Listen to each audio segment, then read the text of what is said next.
Ladies and gentlemen, welcome back to Union Catholic Livestream. We are here today with what could very well be the last broadcast of the winter season. We got states today. I'm Evan Floric. I'm joined by Andrew Miller. How's it going? I mean, how could you not be excited for today? The stands are going to be packed. The energy is going to be good. And not only will the energy be good, but the basketball too. That's going to be excellent right there. Oh, baby. I mean, we got girls, and then following that up, we got boys. I mean, it's going to be wow. It's going to be a jam-packed night tonight. Yep. I mean, I would love to know when the first time, if really ever, we have ever hosted a back-to-back home opener for states. I mean, just wow. What an opportunity the Vikings have today. I mean, really, Vikings basketball is really at one of the best times we have ever seen it. We are so what would you even say? Spoiled, I would say. We are so spoiled in today's day and age to be able to have two really elite basketball teams hitting the floor tonight and a back-to-back home opener. Just wow. Of course, just to start, we have the Lady Vikings who go into this game 17-8. They're the 8th seed in their tournament. They play Our Lady of Mercy. We played them last year. We did. This is a get back. It's a 100% a get back. I mean, this is the best girls basketball has looked in so long. We haven't won a state game in 13 years. 13. You know how crazy that is? You know? That's absurd. That is a little ridiculous. You were 3. That's insane. I didn't know what a basketball was at exactly. that point. Yep. And so, and knows? Since COVID, since the dawn of COVID, we have not hosted a state tournament game at home. So really, two opportunities here. First of all, the opportunity is already there. You get to host, but then an opportunity to win. With the first time in 13 years, 2 great opportunities today. Lady Vikings, great chance today. 100%. And so today we actually have a bit of a special pregame for you guys. I mean, so we're going to start with our top 15 rankings of teams in the state for boys basketball. And then right after that, we want to get into the predictions for the bracket of the boys tournament. Yep. And then right after that, 4:30, we've got our Miller's one-on-one interview with Gabby Ziegenball. So, I mean, that'll be exciting. We had a great time filming that with both Gabby and AJ. AJ's will come later after the girls' game. Gabby's will be the pregame for the girls' game, of course. Right, yeah, you're going to be seeing me go one-on-one with AJ. I mean, maybe the only 1v1. He might lose. Yeah, it won't actually be on the court playing basketball. Just a little interview. No one really wants to. I mean, maybe the crowd does want to see you go one-on-one with AJ Altabelli on the court. Go lace him up, Evan. Hey, listen, back in my prime, maybe. You could take him? I haven't been so sore in years. I know. That trip was devious. We just went on the junior-senior retreat. Yes. Lovely time. Huge shout-out to Harvey Cedar Bible Conference. I agree. I highly recommend any sophomores or juniors, who maybe didn't go this year, or for sophomores who couldn't go this year, I highly recommend that you go. Wonderful time. 100%. And so it looks to be about 4 o'clock. So we have a couple of state rankings to get into. And so, you want to start it off? What's up? Well, we need a moment. We do need a moment. Yes. Because unfortunately, we got to pull the graphics up. Nicholas Dahl refused to show up. Unfortunately. We'll just be a moment. We will just be a moment. Sorry about that, ladies and gentlemen. Stay tuned.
right, and we are back. So, unfortunately, we still do not have our graphics. But what we do have is a little bit more of a pregame. Yep, our regularly scheduled, not regularly scheduled, but our scheduled program will be pushed back a little bit, but all of the, segments that you want will still be there. Of course. And so we are going to talk about a little bit about the girls' bracket that's going on. Indeed. The winner of this game goes on to play number 2, Paul VI. And, I mean, number 2, Paul VI has been an absolute anomaly this season. A daunting task for anyone to play them this year. I mean, they are undefeated. For the record, undefeated. The number 1 player in girls' college basketball right now is Hannah Hidalgo. She plays for Notre Dame, correct? Yep. And, I mean, she's averaging like 24. She's 5'6". She's just averaging insane numbers for a person her size. Yep. And, I mean, they lost games. They lost games. While having Hannah Hidalgo on that team. And now they're 24-0. Yep. And they're playing really good competition. They are. They're going out of the state into Delaware, yet beating those Delaware teams by up to 60 points sometimes. It is just absurd what this 24-25 Paul VI team has accomplished thus far. I mean, there are no two ways about it. Whoever comes out of this game has to be prepared for a dogfight. Indeed. And honestly, little side tangent, it kind of just highlights, how PowerPoints still need to be fixed. The committees made adjustments to PowerPoints to make it more accurate, yet a 24-0 Paul VI team is the second seed in the state tournament. Why is that? They need to be the number 1 seed. If we want to talk about, why don't we talk about the boys too? Paul VI is number 1 in our state tournament for boys. Yep. And yet Prep. Prep, arguably the number 1. I have them ranked as number 1 in the state. Yep. Realistically, they should be. I don't think there's much of another argument for it. Yep. But they are number 2 in the tournament. But, I mean, you know what? It's very interesting having Prep new to the non-public A. It is. That is a scary addition for really anyone in the South non-public A. But that is a tough task to go through, especially playing at Prep. That is a hard place to play. 100%. And, I mean, without a doubt, it's a change that needed to happen, though, because non-public B was absolutely ridiculous. It did. Hudson, Absurd. Bergen, Prep. Bosco. Absurdly. It is stacked to the brim with the top talent of really, teams in North Jersey that were not really meant to be in North Jersey, right? You can't really argue that, Prep is in the North, right? It's in Jersey City, not necessarily the North, because if we're considered South, Jersey City should realistically be considered South as well. Well, I mean,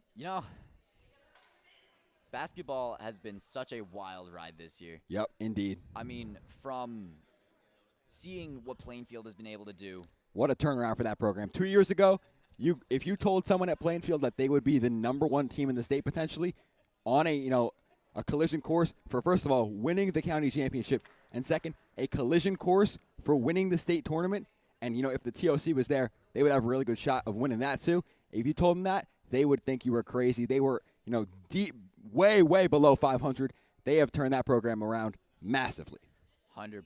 And I mean, this is, Union County as a whole has just been absolutely ridiculous. It's stacked to the brim. It's the best county in the state. It has to be. Really no two ways about it. Yep. I mean, Plainfield, of course, the Roselle Catholic. You've got Union Catholic. You've got Elizabeth. I mean, really, those are 4 top 15 teams in the state. And even, the second-tier teams like Westfield, even a Union or a Linden, they can really compete with almost any team on any night.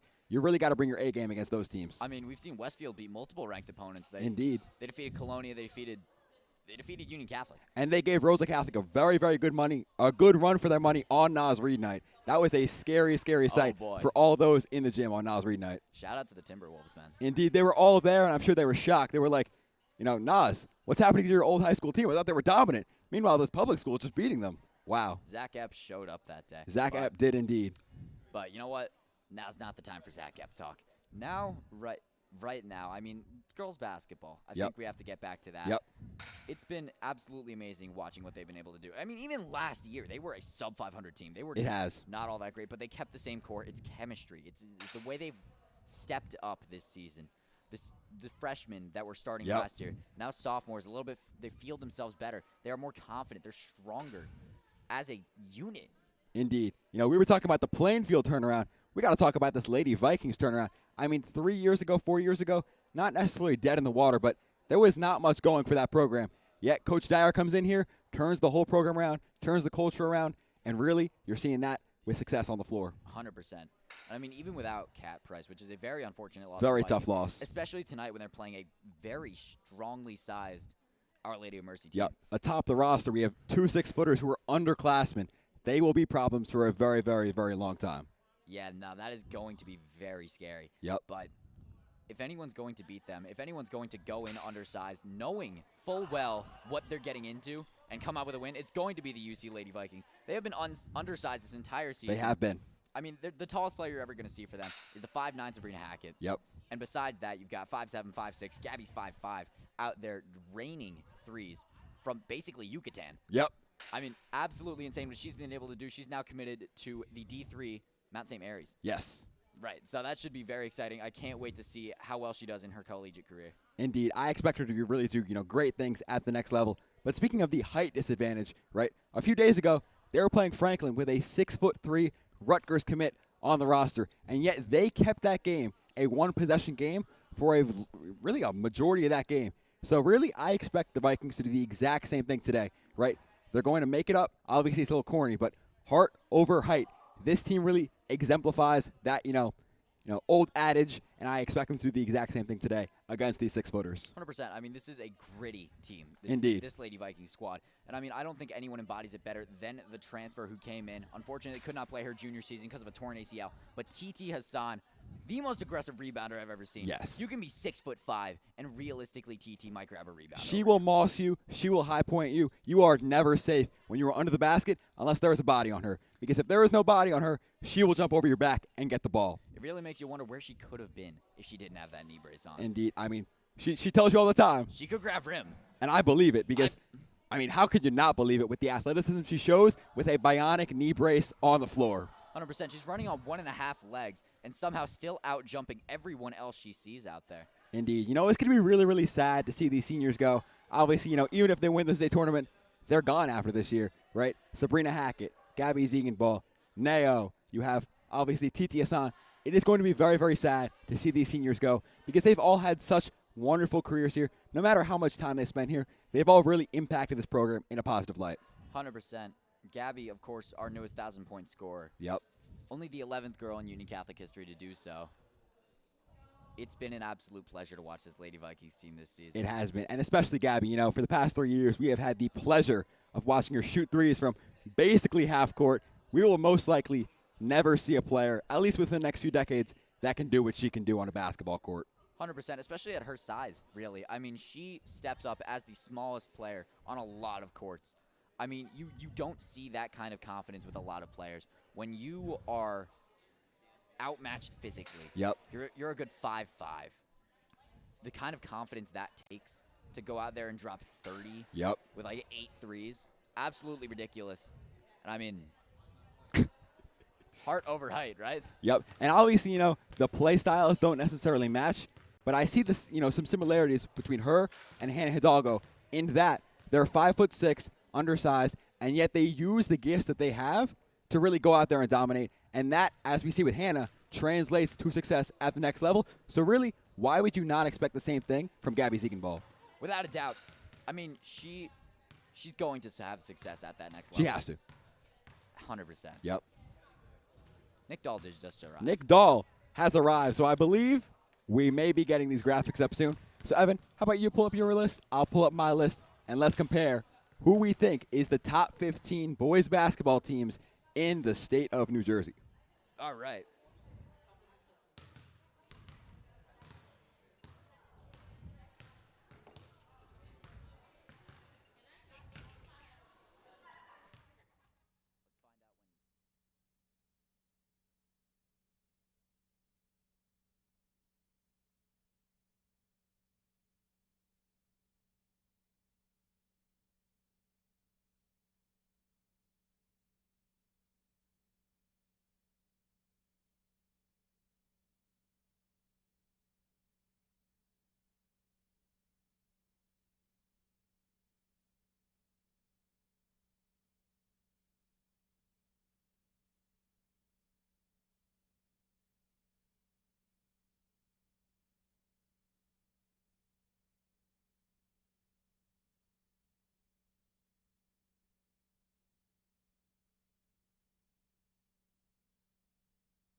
And so let's get into it. Yep. Right. I mean, are the graphics on? I believe the graphics are indeed up. Graphics are indeed up. And so I'm going to start with the top three. I mean, these. Let's hear it, Evan. All right. Number 1, I have St. Peter's Prep. Number Yep. 2, I have Plainfield. Number 3, Roselle Catholic. I mean, St. Peter's Prep has proven time and time again why they are arguably the greatest team in the state right now. Yep. I mean, 21-4, obviously not the pound-for-pound best record. Plainfield has the better record than them. But head-to-head, Prep beat Plainfield very considerably. I mean, losing one of their most significant players midway through the season, obviously not exactly what you want to see. But they proved it by playing another top, 5-6 team Yep. in Hudson Catholic and going toe-to-toe with them. They went to double overtime in that game. And, I mean, even then, they evolved after that. They adapted their game, and it's been absolutely beautiful to watch. I mean, I got the pleasure of watching them at the Metro Classic just really manhandle Plainfield. Yep. I have never seen. That was brutal. I have never seen Plainfield's ridiculous offense get shut down like that. And, I mean, wow. It is going to be something to see them in this state tournament, especially now that they're adapting to a new tournament. I mean, Yep. they're in non-public A now. Yep, indeed. So, for me, I believe same 3 teams, right? No, not same 3 teams. 4 and 3 are switched. But for me, I have in my top 3 Plainfield, St. Peter's, and Bergen. Now, Evan, when did that loss for Plainfield occur? Do you know around the date? That was the Metro Classic, I would want to say around early February. Now, for me, I value late game play. I'm kind of, a biased fan. I really like late season wins, right? And for me, Plainfield has gone through the gauntlet of New Jersey high school basketball. They have played what I believe to be the hardest schedule in New Jersey, and they have really dominated throughout that schedule. They've, taken a few tough losses, but to really, really good teams, like to Elizabeth early season, they did not have Jai Hines. So I'm not even considering that loss. So for that reason, I put them at 1. And then, for the same reasons you said Prep was 2, Prep was 1, right. I believe Prep is 2 because I believe Plainfield is just 1 above them. And then for Bergen, you have RC at 3. I have Bergen at 4. Right. I have Bergen at 3. And I believe in head-to-head, right? Bergen beat RC, so therefore, I think they get the nod. That's very fair. But, I mean, I'm going to talk about my 4 and 5, Bergen and St. Rose. Yep. I mean, first off, Bergen and St. Rose are 2 incredible teams. I mean, they're very close. But, I mean, you said late season games. Yep. St. Rose just beat Bergen. Very impressive. I realistically cannot put Bergen any much higher than 1 point above St. Rose for that reason. But, I mean, St. Rose, obviously a very strong team. Maybe the strength of their schedule has to be put into consideration when putting this rankings in. But they are still, without a doubt, a top 5 team. You have them at 5-2. Yes. So it's very understandable what's going to happen. And you'll see that with those, shore-type teams. They'll get, a win against St. Rose, maybe, keep it close with Camden.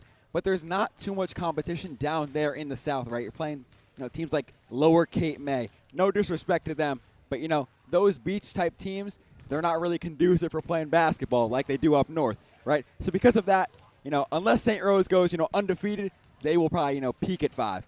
So that's why I have them at 5. Then, 5. So now 6 and 7. Who do you have at 6 and 7? At 6, I have Hudson Catholic. At 7, I have Morris Catholic.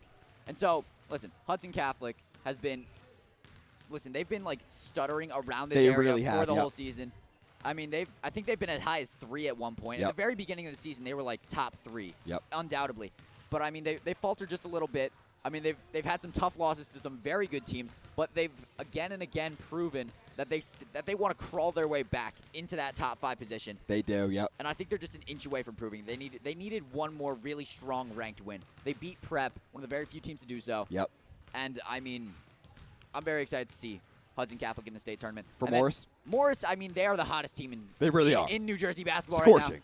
They have won 20 straight games in New Jersey. Absurd. Absolutely ridiculous. Yep. There's no two ways about it. They've got all the momentum in the world right now. But, I mean, they haven't gotten maybe as many ranked wins as you would want from them. They do have a loss to Paul VI. Yep. They really have one statement win, and that's beating Prep by nearly 20. But that's absolutely ridiculous, though. Yep. That is absurd. No, especially when you have them at 1. I have them at 1. Yep. I don't think I can put Morris any lower than this. Yes. Simply because they've been on absolute fire lately. Yep. When you beat the number 1 team in the state, you can't be, not in the top 20 because then that calls into question how good that number 1 team in the state really is. 100%, yeah. Yep. And, for me at 6 and 7, I have Paul VI. You do not have Paul VI that high. I believe Paul VI has also run through the gauntlet, right? They just beat Camden in the Camden County Championship, right? I really like what they're doing late into the season. I really like the players they have, right? Hidalgo's brother actually plays for the roster, and he's one of the star players on that roster. I really like what they got going there. They have a great team. They're the #1 seed in the state tournament for the boys. I got them quite high. Obviously, I think Prep should be above them, but nonetheless, I like them at that spot. And then for Morris, we believe in the same spot for Morris. Yes, we do. They are scorching hot. You beat the #1 team in the state, you deserve a top 10 ranking. Yeah. Now let's get into, 8, 9, 10, let's say. All right, 8, 9, 10. I have Gill St. Bernard's, and then I have Paul VI, and then I have Camden. Yep. So, Gill St. Bernard's, they have been maybe a bit of a sleeper team. You didn't really hear all that much about them in the beginning of the season, and they've just gone progressively higher and higher and higher. I agree. I've been thoroughly shocked seeing what they've been able to accomplish Me this too. season. Yep. Especially because, really, when you look at their roster, it's not that. Not eye-popping. Not eye-popping at all. And so seeing what they've been able to do has been a bit of a shocker. And so I have them at 8, but that 8 is nothing to scoff at all. Yep, no. 9, I have Paul VI. Yes, they did just beat Camden in the county finals. It was by 4. They lost to Camden twice in the regular season. They did. They really got the get-back game. Right, they really did get the get-back game. When they mattered most, they stepped up. They leveled up, as we do here at Union Catholic Livestream. But I don't think the strength of their schedule is truly high enough where I can put them a little bit higher. I would have Gill St. Bernard's up there for that reason, because I think they've just played a bit of stronger competition, realistically. Definitely, yep. And then number 10, Camden, they've been on absolute fire, really, other than that Paul VI game. They really own the South besides that one game. Really. For a public school, the things they've been able to accomplish, absolutely stunning. Beating Colonia in such a confident way at the Metro Classic. Yep. They've really been doing what they want out there. After Colonia just beat La Lumiere, which we might talk about later. Oh, boy. Well, you might talk about it. I don't have Colonia ranked. I had them at 16, Indeed. actually. Very, very close. They are, on the border, right? And for me, a bit similar, but, a few differences, right? I have Gill. You also had Gill. Not at the same spot, but, a little lower, I believe. We both had Gill at 8. Oh, sorry. I think, really, we just switched We Hudson did. and Paul VI. You see, for Hudson, right, I say it all the time, right? They do not hang banners for potential. I believe in consistency, right? It doesn't matter if you're an inconsistent team that is really, really good, because, no one's giving you flowers for having potential. You got to perform night in, night out. You beat the best team in the state, then you lose to, a team that really should not be even on the same floor as you. So, for that reason, I can't have them near the top 5.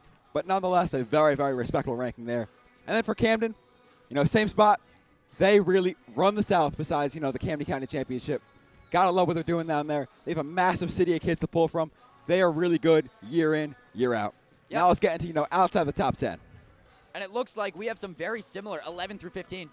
Wow. It goes St. Joe's, Don Bosco, then Union Catholic, Elizabeth, and then I have Manasquan. You have Colonia. For St. Joe's, big, a bit of a caveat, right? We have them much higher than, other websites like NJ Athletics. You want to get to why? So they had NJ Athletics had them at 17. Yep. Personally, we have them much higher because we really do. Don Bosco is a very, very good team this season. Despite losing Dylan Harper last season, they have still been on absolute fire. And so I really got to say, they have been doing well. They have been doing very, very well considering the situation that they're in, losing their star player, having to adapt to a whole new playing style. Yep. And if you're Bosco, sorry, but if you're Bosco at 11, ranked by these sites, and you beat them twice, right, justifiably so, you should probably be above them. You sweep Don Bosco in the season. Why on earth are you ranked lower than Don Bosco? Exactly. Really, there's the argument to be made for a couple of other things, but realistically, I'm putting St. Joe's above them. And so, 13, Union Catholic, 14, Elizabeth. Union Catholic's been an up-and-down season, beat very good teams. They've faltered against some very close opponents. It's been the county problems, really. It has been. But, Union Catholic still very strong wins over number 5, St. Rose. And, really, they can step up and fight whoever they want. They will go toe-to-toe with anyone in this state tournament. Which you'll see later in our bracket prediction. Oh, absolutely. Continue that. Right. And then Elizabeth, right under them. We swept them in the regular season, but obviously Elizabeth is going to remain one of the best public programs in the state of New Jersey. Year in, year out, for nearly half a century at this point. Really, they've been an all-time public franchise. They have. There's no two ways about it. And at number 15, I have Manasquan. I know there's been a couple of discrepancies about who should go at 15. I was considering Colonia. I was considering Manasquan. I was considering Rutgers Prep too. Yep. But I think I gave Manasquan the edge over Prep just because I think they had a matchup or two. Yep. And Manasquan won those. So, and then Colonia. I mean, Colonia's been a very on and off. Honorable mention for you, we'll say. Honorable mention. I'm from Colonia, believe it or not. But I'm not going to put them in the top 15 just because, I mean, they have beaten some incredible teams. La Lumiere, number 7 in the country. Yep. And Aiden Durkak drops 33 against them and wins. And then what ends up happening is you lose to teams like Old Bridge and Piscataway. That can't happen when you're a top. I can't consider you a top 15 team losing to Old Bridge. You see, I really do understand your logic, and I like the point you have. Now let's get into my outside the top 10, right? St. Joe's, Don Bosco, we have the exact same positioning for the exact same reasons, right? Bosco, St. Joe's is really their sleep paralysis demon. They cannot get over them, right? Bosco has beaten so many good teams in the state, yet cannot get over the hump against St. Joe's, so therefore they cannot be above St. Joe's. Once again, really same logic with Union Catholic and Elizabeth, right? Union Catholic really is Elizabeth's sleep paralysis demon. They can't get over him. Elizabeth not dominating Union County competition, but doing well against other teams who are really highly ranked in the state. Can't get over Union Catholic, can't be above them. And then at my 15 spot, Colonia. Because of the win against La Lumiere, they are a one-man wrecking crew with Aiden Durkak. What a player that is. He will be playing very, very high Division I basketball. 100%. I mean, he's got offers from just about everywhere. Yep. In the general area. I know he's got Villanova. I'm not going to get into him right now. He is highly touted. But really, it should be mentioned how important Union Catholic sweeping Elizabeth is. Because, I mean, if they beat us, we would be talking about a very, very different ranking for this. Yes. They hadn't lost at home in 2 years. Yeah, absurd. They own the Dunn Center. Right. And we literally and figuratively. And okay. They literally do own it. They quite literally do. And we stepped in there and we won. Yep. We won. There's their second loss at home in the past 4 years. In your high school experience, you've seen them lose twice. Once to Scotch Plains 2 years ago, and once to Union Catholic. Yep. And so, realistically, you can't put Elizabeth over them. And it could be argued, I'm not going off potential, but if we were going off potential, this Vikings team is really top 3, I'd say. Realistically, yeah. Could even be 1. Yeah. But, And so, that's going to be our top 15 rankings. I love your rankings. I love my rankings. I'm a fan of yours, too. We did great. NJ Athletics, please hire us. I think we're great. Oh, please. Yeah, the guys in the comment section would love us. Yeah. There's always that one guy in the comment section, either, talking about Union Catholic being overrated or Gil St. Bernard just loving him. That one guy who loves Gil St. Bernard, I love him. Can we talk about the Plainfield fans? They show support. It's always Plainfield money line. I love the Plainfield fans. They love their public town. It's wonderful. Oh, 100%. I mean, for some reason, they refuse to believe that Prep is number 1. Yep. They really do. They're just such Prep haters after losing to Prep. But anyway, let's get into our bracket. Indeed. Because I think that's a very important thing to do. Yes. Because listen, 4:30, the Gabby interview starts. Yes. So we do have to get over that. We can get through this fast. Don't you worry. We can get through that bracket really quickly.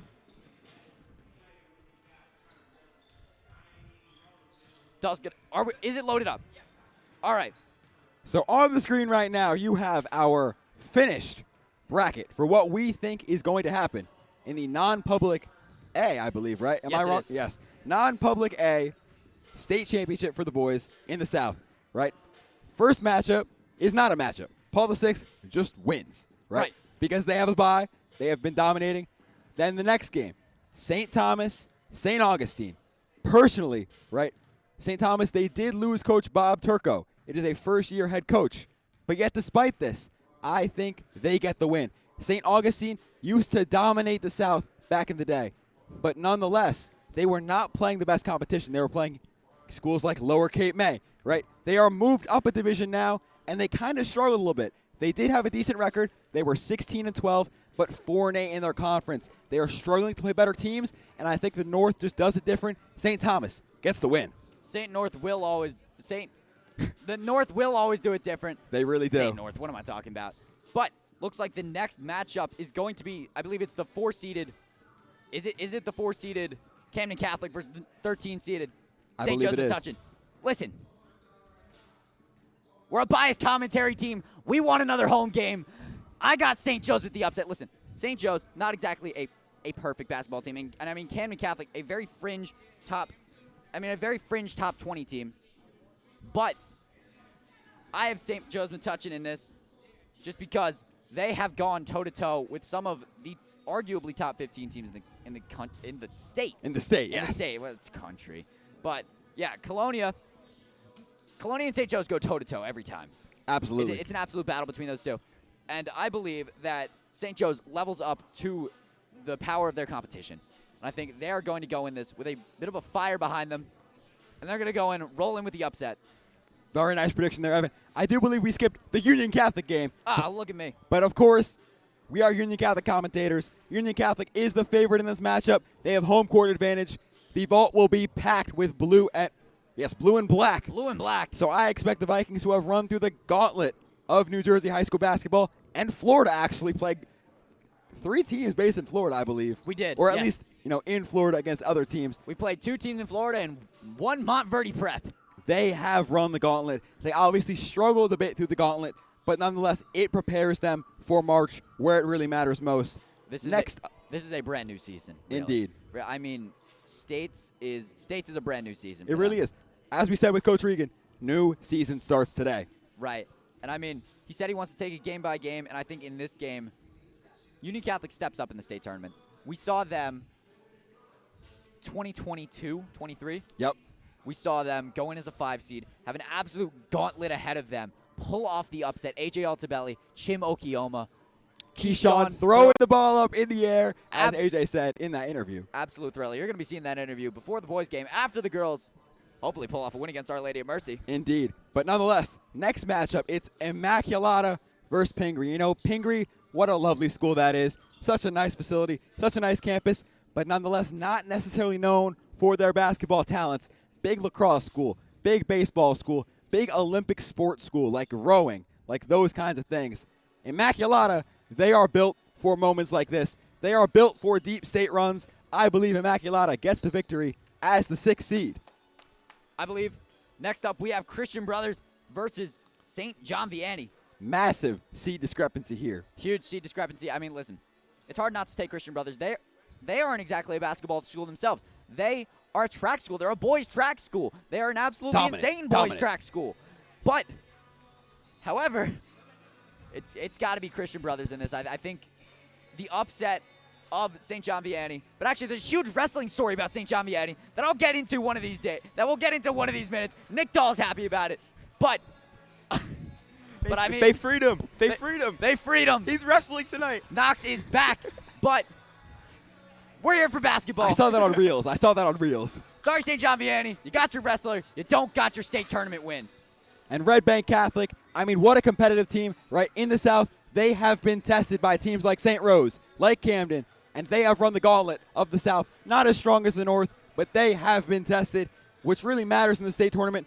Notre Dame, not as tested. Would love to go to college there. Not necessarily the high school. Red Bank Catholic, they will roll. And then St. Peter's, they get the bye. All right, next up, we have Paul VI versus St. Thomas Aquinas. Paul VI, #1 seed, maybe for a reason. They roll. I mean, yeah, they roll. There's really no two ways about that. Next up, Union Catholic versus St. Joe's Metuchen. If this ends up happening, we get the home game. You're going to be hearing from us. Indeed. And that is going to be something.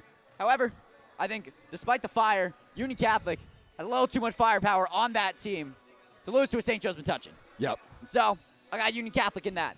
And, that just shows, our non-biases that we picked Paul VI over St. Thomas Aquinas, because if St. Thomas Aquinas won that game, we get a 3rd state championship home game. I mean, what a treat that would be. Don't think it's going to happen, though. Nah, we are not the Boston Celtics. Our path is not that easy. It's not. We are road warriors for a reason. It's how we did it back in the day 2 years ago. It's how we're going to do it again. Back in the day? Back in the day 2 years ago. Jeez, man, you were just a freshman, sir. I was just a freshman. Just a child. And then you see Immaculata versus St. Peter's Prep. I mean, St. Christian Brothers. Christian Brothers versus Immaculata. Yes. My bad. I was looking at the next round. Immaculata, they are a big basketball school. They are a big basketball school. Christian Brothers, of course, a very strong team. They are the 3 seed for a reason. But Immaculata, I think they've poured their heart and soul into this program. I got Immaculata in this. Yep, and unlike the ball, PowerPoints can lie. Right. Next matchup, it's Red Bank Catholic versus St. Peter's Prep. Red Bank Catholic, wonderful season, well-tested team. They get the first round win, but I don't think they do it against Prep, who is either the #1 or #2 team in the state, and they will roll for a reason. They will roll indeed. And now Paul VI. Massive matchup here. Versus Union Catholic. I mean, for me, it's 9 versus 13. That's a ball game right there. But Union Catholic played Paul VI 2 years ago to get to the state finals, I believe. And they won. And they won. Of course, last year, different story. But now they come in looking for vengeance. The ultimate get back. This is their challenge. This is their time. AJ Altabelli, Yao Antong, FK Mentari, all the seniors that have made this program what it is today look to go out with a bit of an upset. A bit of an upset, but they definitely don't think they're underdogs. They have the underdog mentality, but they know they're truthfully not underdogs. The underdog mentality really doesn't go to show the kind of confidence that this Union Catholic team has. It does not. We have Immaculata, St. Peter's Prep in the next semifinal. Prep rolls. They are such an elite basketball team, playing such good basketball right now. They will roll to play at Lenape High School for all the marbles for the sectional championship. Evan, what do we got? It's going to be Union Catholic versus St. Peter's Prep. And Union Catholic, obviously, not the favorite in this. St. Peter's Prep, again, the #1 team in New Jersey basketball. But I'm going to tell you right now, buddy, I want Union Catholic in this. This is how they won it last. Do you believe in miracles, Evan? I believe in a miracle. Even though winning would not be a miracle. I mean, they are two very, very closely, ranked teams. Of course. I mean, Union Catholic, this is how they won it last year. It is. They beat Prep in an absolute slugfest of a game. 38-35 victory. And I think, despite Prep getting arguably better since then, this is not their roster at their full force. Union Catholic is going in with a fire under them. I think that's the best way I can put it. They want this more than anybody else. The regular season has been so up and down for them, but this is a new season. Playoffs, we level up like the Miami Heat. We really do. We really do. And so, I fully expect to see your sectional champions, #5, Union Catholic. Indeed. Unless Dylan Harper walks through the doors of Lenape High School, Union Catholic fans, book your ticket to Rutgers College, New Brunswick. Well, looks like we have an interview to get to. And so, you'll be seeing Miller in a minute. Stay tuned.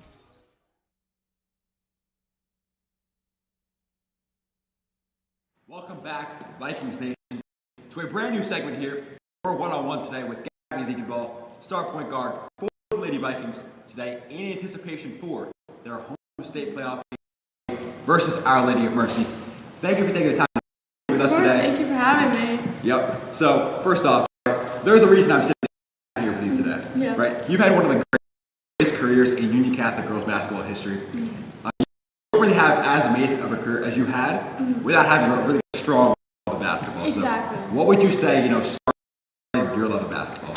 I think just like when I started in middle school, just all my friends really loved it, even from like an early age. It was just really fun to me. I found like joy out of it, and I feel like over the years it kind of like grew on me, and like I started playing AAU. I met so many of my good friends that I have now. And I think that also was a key factor of why I love basketball so much, like meeting new people, getting to travel all the world. And basketball itself. Like, basketball is so fun. It lets me like express myself outside of like my regular life. And I think it's a key factor of like who I am. Yep. So clearly you love basketball, Yeah. right? You spent a lot of time playing as a child. But did you ever play any other sports, or was that just basketball? So I used to play soccer and I used to do dance. Dance was like my main thing. Really? But I broke my shoulder, and I forget what, maybe 7th grade. Yep. And I quit dance and I chose to play basketball full time.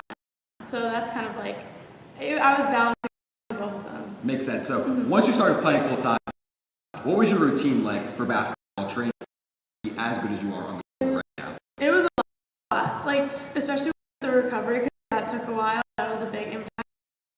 I would go to the gym, take a few shots with I broke my right shoulder, so I work on my left hand. Then once I was recovered, like I do workouts with my trainer, and then I also have like AAU practices, high school, or like or middle school practices, and then like just outside, like I have a shooting gun at my house. So like, oh, wow. I'll go and I put it in the street and I'll go around some shots. So that's really and like play some games like with I have my friends and I made a team. So we play sometimes. I'm sure the neighbors love the gun God. in the street. They love it. They all hype me up, and it's so fun. Yep. So after your basketball experience in your youth, you come to Union Catholic sophomore year. What are your first impressions of Union Catholic as a whole? I was like impressed with the way the community was. Like I know a lot of people love saying like, oh, community. I had never felt like such like a presence of like everyone. Like everyone was so supportive, so welcoming. I made friends immediately. Like right off the bat, it was just such good vibes, and everyone was amazing. Like teachers were amazing, accepting. Like they welcomed me right in. They taught me everything I missed maybe in the years previous. So it was really helpful, and everyone was so supportive. That's amazing to hear. But unfortunately, over your first 2 years here at Union Catholic, your team was 17-30. Yeah. What did you really think you learned from those 2 years? I think coming in as like an underclassman, I was still getting the sense of the speed, the people, the environment, and I think that's what I think we had a lot of transfers, a lot of incoming freshmen, and a few seniors that had been there for a while, and then everyone in between. I don't think we really had a lot of juniors that year. Yep. So the seniors obviously led a lot, and then the freshmen coming in were still learning, and then the transfers also the same thing. So I think that it was definitely a learning experience, getting to know like the game and everyone on the team, and working together, meeting new people. And then like even the next year, my junior year, same thing. We had a really strong team, even better than the last. Getting a feel for the new team, incoming freshmen, and then obviously senior year, we all stuck together and it bloomed. Yep. As I said, you guys won 17 games your first 2 years. This year, you won 17 games. Yeah. So what really changed this year to really, have that much of an improvement? I think everyone really bought into like our coaches, like her plan for us. Yep. We worked hard. We come in every day, worked really hard in practice, everything full speed. And I think one of the big things is everyone gives it their all the time. Yep. Heart and soul on the court, practice, game, whatever. And I also think our team chemistry is so good. Like we spend time with each other outside of basketball. Like we go get food. We do fun activities. We go places. So I think that has a very big role. That's really nice to hear. I mean, you said the chemistry, right? But me personally, I think the offense has massive deal to do with the success. And I don't know if you know this, but since points were tracked by NJ.com, which is over a decade and a half of stats, your team recorded the most points ever scored by a Lady Viking squad with 87. So what would you really say? I know. So what would you really say made your offensive potential so? I think we implemented a lot of like good plays. Our coach really took the time to analyze like our competition's defense, what we're strong at, and like specifically making those plays centered around us and like our opponents. And I think we really bought into like, running them correctly this year, like compared to maybe some other years where we weren't running them as efficiently. And I think everyone is just working hard. Like there were times where we came in at 6:30 in the morning and like shot on the gun or whatever. And I think just the hard work and the mentality really helped with the offense, because we all know our strengths, we all know our weaknesses, and like we know each other's strengths and weaknesses. So we work for each other. I think that's very big. Yep. And you talk about buying in, especially with Coach Jackie Dyer. Her first year was your first year. How would you say that you guys have grown in your relationship over the past 3 years? Yeah. So at first, obviously, we didn't really know each other at first. Even as that season went on, she was such a great person, a great coach, great friend off the court, like a mentor to me, like always listening, always gave me great advice, like whether it was basketball or outside of basketball. I feel like that relationship only grew. Like we have like we're on the same mind, or like the same mindset, same page a lot of times. So I think that really helps, like on and off the court. Definitely. And over those 3 years that you've built that relationship, you've built one heck of a career for yourself, right? You look on that wall, your 1,000-point banner is coming soon. Yes, you look on that wall, your conference championship banner is coming soon. Oh, so happy. So what does it really feel like to know that you've built a legacy here? It's so crazy to me. Like, I really have no words. It's like knowing that it's also like it hits home because my mom went here as well, my entire family.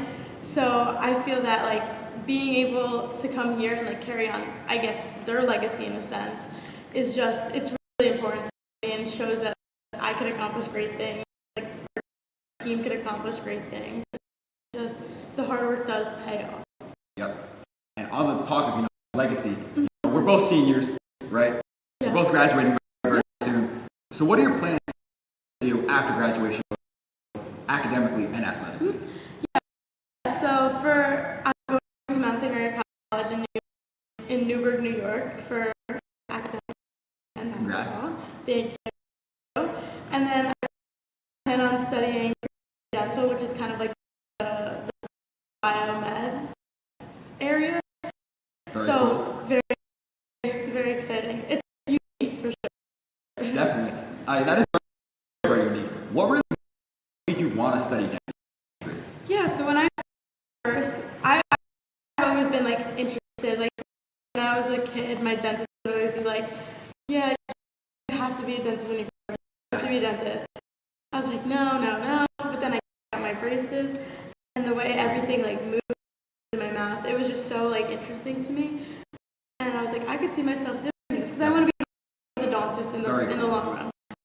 So the way it amazed me. I said, I could see myself doing this. I agree. I had braces twice. It really is magical. It's magical. Your teeth just It sticks when you have them on. It does. You can't eat very much. But it's cool. Yep. You talk about your dentist influence on you. But how do you think you see both the basketball culture and the sport as a whole has influenced you? Yeah. So I think like accountability is definitely something really important. Like being on top of everything, doing everything till it's right. Like academically and athletically. Like for like academics, studying until you get the grades that you want, and then like basketball, working hard, doing things specifically and like down to the very last detail to get the outcome. Definitely. I mean, we got a little bit off topic with dentistry, but the reason we're here, right? The last time the Lady Vikings hosted a state tournament game was 2020. The last time the Lady Vikings won a state tournament game was 13 years ago. Oh my God.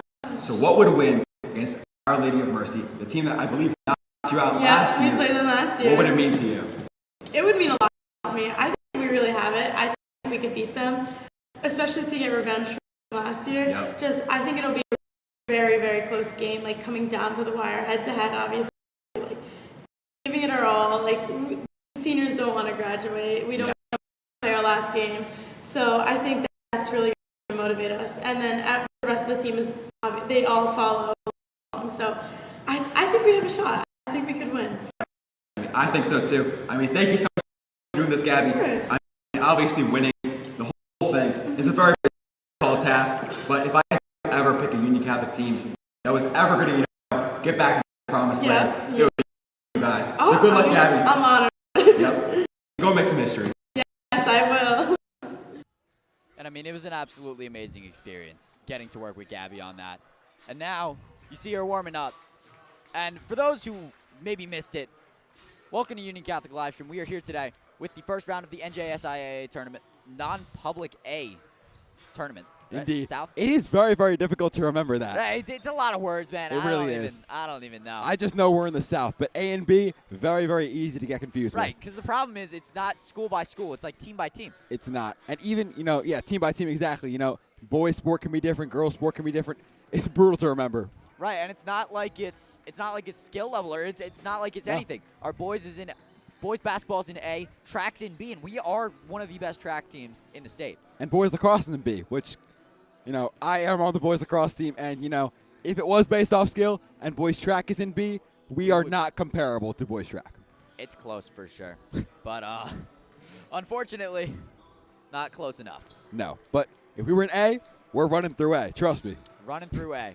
And so, right now, Union Catholic, the 8th seed, so we get a home game versus the number 9 seed, Our Lady of Mercy. I'm very excited for it, personally. I am absolutely psyched. As we said before, maybe the audience didn't remember that from last time. or maybe weren't even here. It has been 5 years since we have had the privilege of hosting a home state tournament game on the girls' side. And then to stay on the girls' side, it has been 13 years since we have won a basketball game in the state tournament. That is an absurd dry spell that I boldly predict ends today. You know what? I'm going to agree with you on that one. Listen, Union Catholic has been undersized in just about every matchup they played this season since losing Kat Price. Again, who knows how different this season could have been with her. But without her, we remain 17-8. That is one of the they've tied their record, their wins from the last 2 years. They have. In one season. Yep. And I mean, I think it really has to do with chemistry. It really does. Thing. This team has been together for so long, right? The underclassmen, the upperclassmen, they're really gelling together at the right time. It really reminds me of that championship-winning Golden State Warriors team, right? You had Clay, you had Draymond, and you had Steph, of course, right? Big three, almost like, the big three of seniors we have. And then you have the underclassmen. You have Jordan Poole as, let's say, Sophie Peterson. You have Jonathan Kuminga, right? You have all these young players on the Warriors that are similar to, let's see what we got. We got, obviously, Emily Matson. Why am I blanking right now? Emily Matson. We have Patak. We have all these younger players, Haley Mullaney, that are stepping up when they needed to the most, just like those youngsters on the Golden State Warriors team. Right. I mean, I couldn't agree more, right? This is exact. I mean, actually, you know what? That's a great comparison because really, you can compare Gabby to Steph. Some of the most lights-out three-point shooters you're going to see at this level. You can compare Sabrina Hackett to a Draymond. Indeed. I mean, we don't have a Clay, but we don't need a Clay. But we have a dog. We have someone who can do the dirty work. In one area. You could say Clay does do the dirty work in shooting. We have our own person who does the dirty work, but in other areas, TT Hassan. 100%. And you know what? It's been an absolute pleasure to live stream these all season. It really has been. I mean, I'm going to miss live streaming these girls so much. I mean, really from the very beginning, I was live streaming that very first game against Mendham. They took a tough loss, but they have grown so much since that first game. It is a really completely different team. They're doing absolutely amazing right now. Obviously took a little bit of a skid, but I expect late-year playoff success from this Lady Vikings team. 100%. A bit of a 4-game losing streak. They got an overtime win over Governor Livingston to end the season, secure the conference championship. Congrats to them. Wow. Huge congrats to them. And, I mean, you heard it during the interview. It's going to be up on the wall. It will be. Their legacy will be cemented forever, as well as Gabby Ziegenball's legacy on the other wall. I mean, just 2 of the 4 walls of this Union Catholic gym will have Gabby Ziegenball all over it. That's right. And, I mean, I'm absolutely excited for it. Game is starting. Just about 8 minutes. Very excited. Listen, whoever wins this game goes on to play Paul VI. And, I mean, Paul VI is one of the most ridiculous teams I've ever seen constructed at the girls' basketball high school level. Hannah Hidalgo, the best player in college basketball right now. Absolutely ridiculous player. 5'6", averaging 24 and like 5 rebounds. For Notre Dame, one of the best teams in the country, ranked #1 in the country at one point. They are an elite women's basketball team, and she is leading the charge. Paul VI lost games. They lost with games. Hannah Hidalgo. She averaged 30. They lost games with Hannah Hidalgo.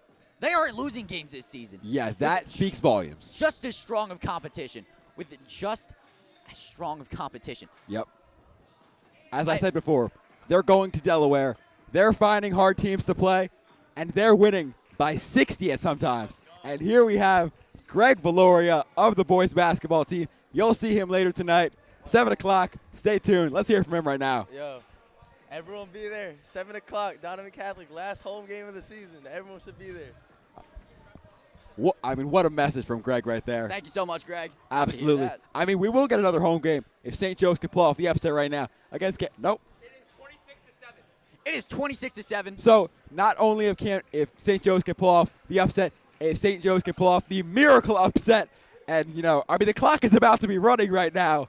It is a big, big lead for Camden Catholic over St. Joe's. Our prediction earlier rapidly being proven wrong, but that's okay because you know what? Do you believe in miracles, Evan? I do. And I do too. So I believe St. Joe's still pulls off the upset in what will be one of the greatest comebacks of all time. And Union Catholic will be hosting another state tournament game at home. Trust me. Now let's go St. Joe's. For the first time in my life, roll Joe's. Roll Joe's. For the first time since Carl Anthony Towns. Yes, go St. Joe's. Go St. Joe's. For the first time since my dad went there back in the 90s. They made state finals. They lost, unfortunately, to future NBA player. really forget his name. Brevin Knight, I think his name is. He was nice. He was nice. He was, I mean, this is the guy who is less than 6 feet tall, one of the best defensive players ever because he had a ridiculous wingspan. But we're not getting into Brevin Knight. Your dad was very, very good. My dad was Oh, great. wait, you're talking about Brendan Knight? Oh, come on. No, my dad was great. But you know what? Now's the time for my dad. Now's the time for St. Joe's today. Indeed. And it is their time. It's time for them to, just take control of the reins and beat Camden Catholic at home. Right, 100%. Okay, most likely we're playing Camden Catholic away Most at likely Camden we're Catholic. playing Camden Catholic. But, I mean, I'm excited for the game either way. Yep. But, of course, Coach Regan said it best. We take it one game at a time. Indeed. And on the docket currently, Paul VI. No, not Paul VI. Donovan Why Catholic. did I just say that? Not Paul VI. Donovan Catholic. It is Donovan Catholic. Why did I just say Paul VI? I have them in my brain because I'm looking ahead, right? I have big goals for this Viking squad, right? I want them to really, aim high, right? Obviously, Donovan Catholic, good basketball team. They're what's currently scheduled right now. But if this team really wants to cement their legacy, I mean, obviously they've won the conference, the county, and the state tournament. But nonetheless, winning it twice is completely different than winning it once. You really prove to the doubters that was not, a one-time fluky run.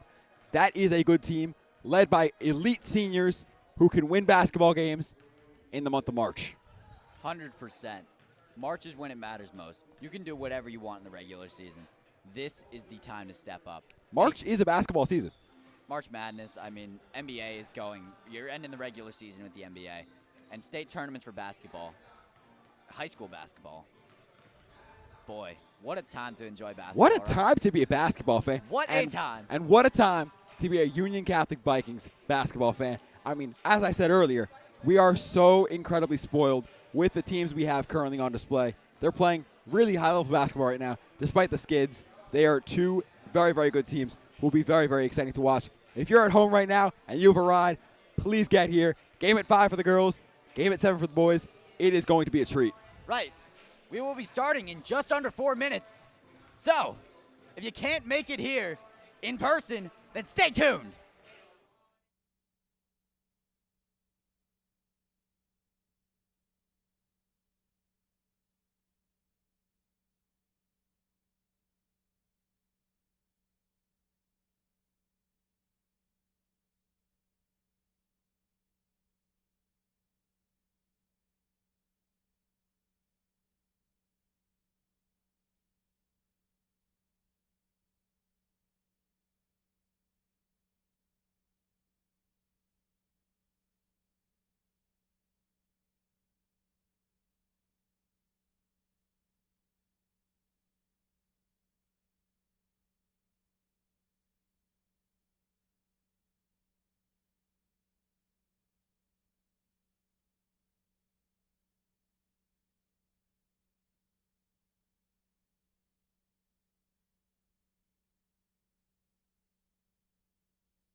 Number 21, Alessia Lentini.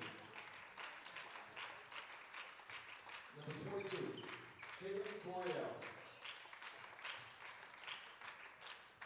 Number 23, Adriana Bristow.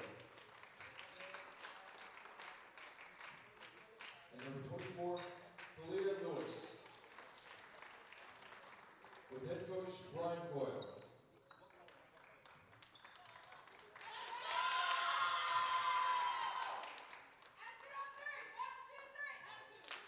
And now, here's the starting lineup for your Union Catholic Vikings. At guard, number 21, Latia Hassan. At forward, number 13, Sabrina Hackett. At guard, number 1, Emily Matson. Guard number 12, Haley Mullaney. And guard number 2, Gabby Ziegenball.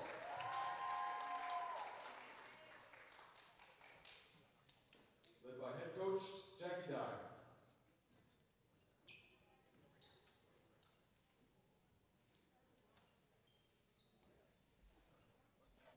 At this time, we ask everyone to please rise and remove your hats for the playing of our national anthem, which will be performed by Union Catholic School Counselor Cedric Alexis.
Play ball.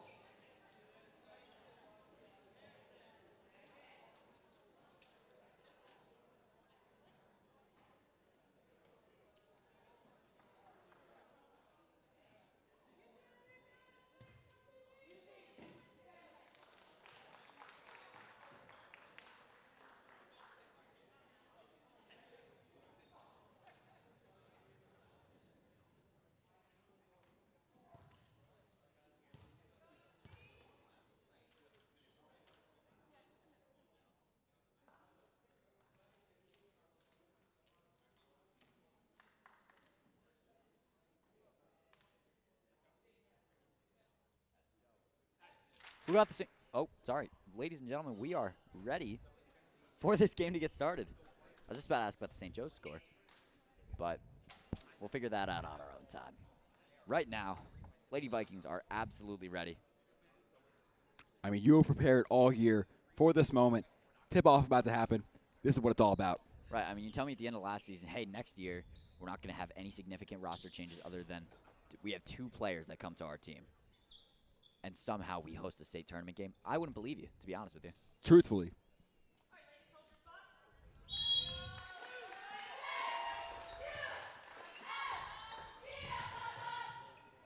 Lewis just a little bit too tall on the tip-off. That's what happens when you're a 6-footer in girls basketball. Only one 6-footer on the floor for OLM currently. Kickball going to be called.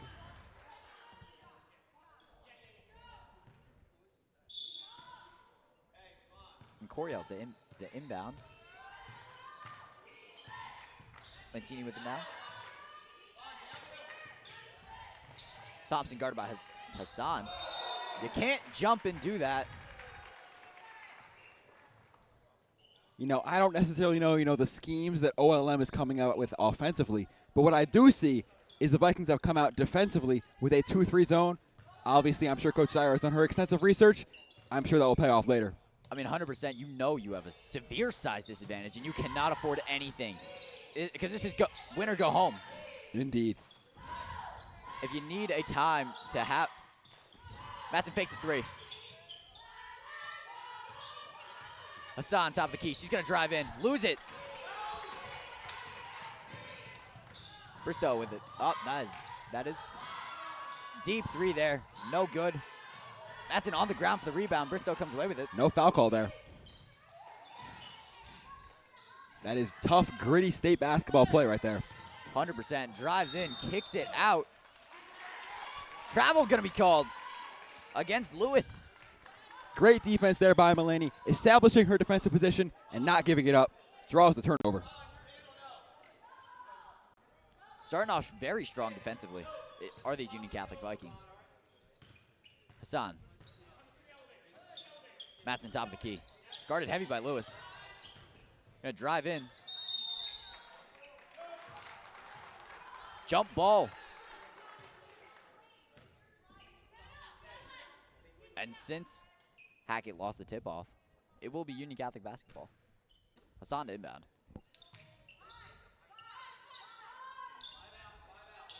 Madsen, catch and shoot 3, no good. Bristow rebounds. Union Catholic there with a 5-out set, trying to establish some space on the court. 21 on 21 here. Off the screen, has the 3 ball, does not take it.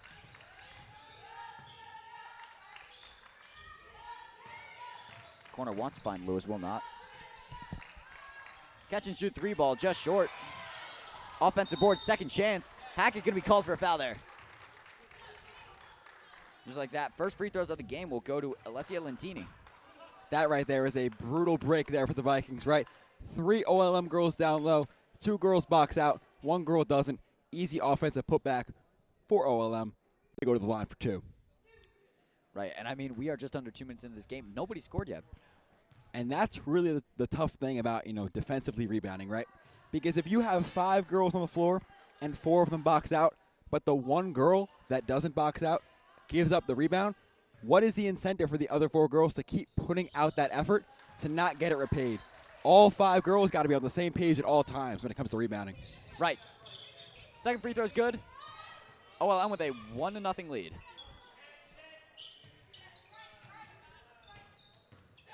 Ziegenball finds Madsen in the corner. That's her spot.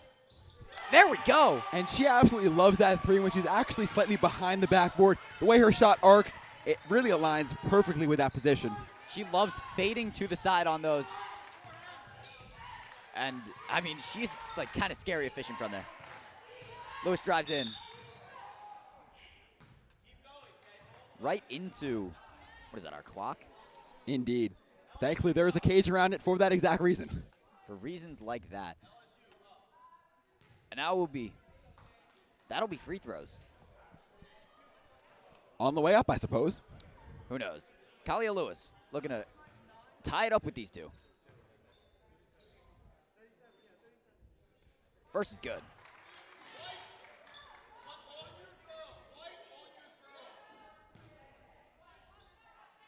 Only a sophomore, one of the 2 6-footers you're going to see on this team.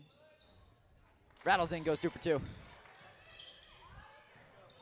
Hassan showing off some handles here. Oh, she's feeling shifty today. Loses it, keeps it alive. Has to find somebody. Finds Ziegenball. Sides against the Madsen screen. Ziegenball's going to drive in off a Hackett screen. Swings it to Hackett. Madsen with it. Madsen loses it. And Lewis pulls away with it. Going to drive in. She's taking that for herself every time. Puts it up, meets the rim, and not in the way you want it. She's got that look in her eyes. Finds Mulaney. Layup no good. Nonetheless, though, great transition offense and defense by the Vikings. Looking good here.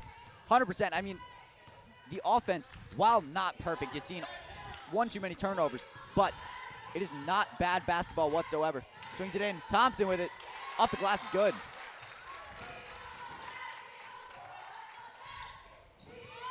Yeah, right there, Ziegenbalg got to get off her man in the corner, get to the double help on the block.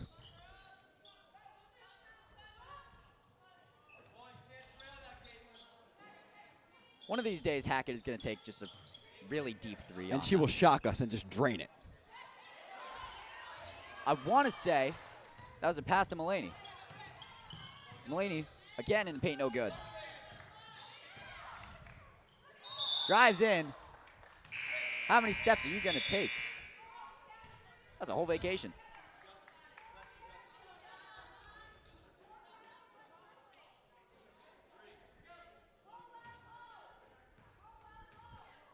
Ziegenbalg to take it up this time. Oh, she's just going to take that from the parking lot. No good.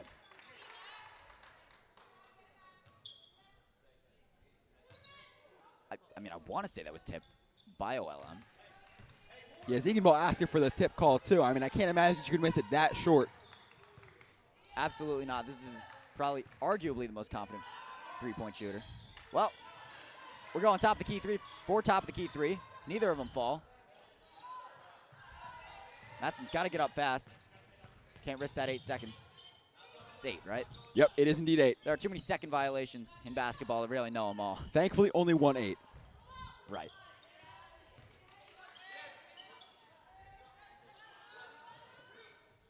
Hackett to Hassan. Elbow jumper.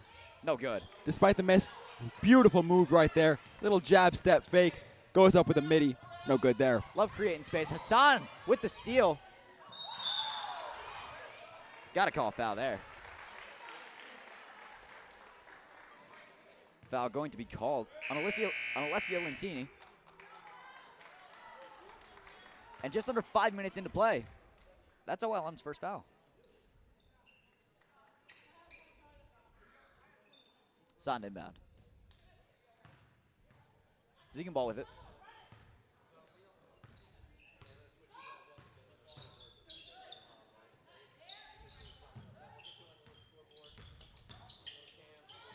Gets a pull-up midi. Hits the deck. No good. Drawing contact, not drawing a foul. That is a deep three to take. Hackett box out. Well, lets Mulaney run in transition. She's taking this for herself. She's going to be absolutely rejected. Despite that, I love that despite the first 2 misses, she still goes up with the layup, showing confidence there. That will pay off later. Yeah, that's the tallest player on this OLM roster. Muffin Bethia. Another travel there. I was going to say an absurd amount of double dribble and travel calls thus far for OLM. Well, you might have jinxed it. I'm just calling it as I see it, Evan. Right, first substitution of the game. Sophie Peterson for the Vikings, as Sophie Peterson comes in for Haley Mulaney. She started off 0 for 3 from the field. That's probably a smart move. Change it up a little bit, see what works. Hackett stumbles with it. Still finds Ziegenbalg.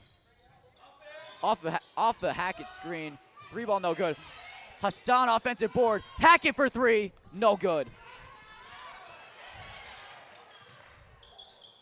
Hassan really doing everything out here. Another offensive board. Swings it to Gabby. Pull-up midi's good. And really that entire play was really, catalyzed by TT Hassan, being really a savage, ironically, because of her number 21. Down low, getting those offensive boards. Stolen away by Ziegenbalg. Peterson in transition. Tries to find Mulaney. Knocked out of bounds by Thompson, but it will remain with Union Catholic.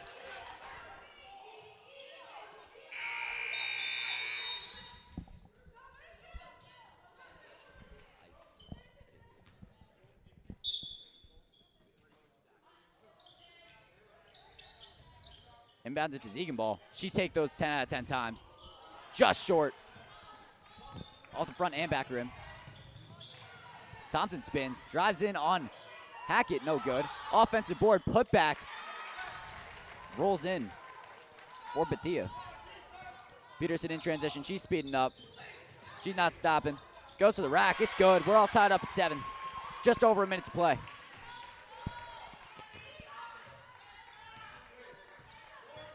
Lewis taking it up the court now. Guarded by Peterson. It's a big size mismatch.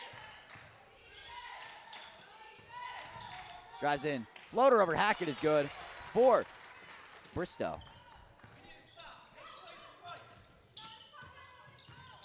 Batson drives, spins, kicks it out to Peterson. Hassan drives, draws contact, loses it. Her own putback, no good. Elbow jumper. Off back rim. I believe that was off of Hackett's foot. Will go to OLM. Bristow inbounding.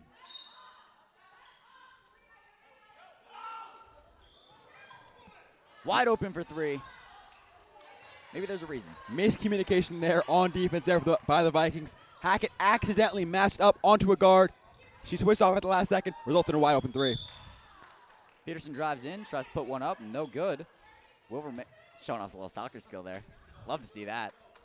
I know you love to bust that out all the time. 100%. Yeah, I do. I'm a retired soccer player. Got to find somebody. Lobs it into Ziegenball. Draws contact, no foul called.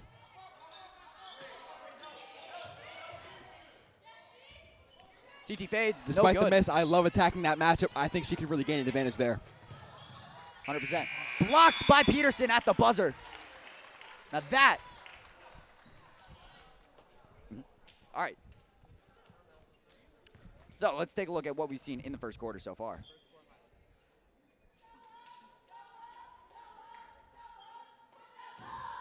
I mean, driving in, this is just great looks, honestly, by OLM and what we've been seeing in this first quarter. I mean, TT fighting for these rebounds really got to be studied, honestly. Again, she's 5'6", 5'7", maybe. The fact that she has been able to create this kind of offense is remarkable. Knocks it out there. Hackett keeps it alive. And, you know, Sophie Peterson really doing well as a substitute off the bench as the sixth man. Right, and I mean, in intense games like the GL game, we only saw 6 players. Yep. We saw starters and Sophie Peterson. It looks like we are hitting the second quarter now. Loving this new replay system. I agree. Wonderful upgrade to the live stream facilities. Huge shout out to Leveling Up with Livestream. If you would like to level up with us, feel free to reach out to Mr. Lambert, Mr. Bonadies, or one of us. Connection Crew, also run by Mr. Lambert, is running the Gatorade Challenge. So feel free to check out uc.connection.crew, and you can find out what the Gatorade Challenge is. Take a picture with a Gatorade bottle. Send it to Mr. Lambert. That's all it is. It's really self-explanatory, right?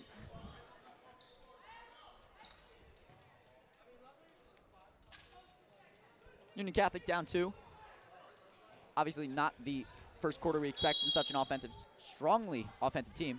I am liking the way they're playing help defense. It's really, really good. A few little mistakes, but if they clean that up, they'll be playing defense very, very well. Couldn't agree more.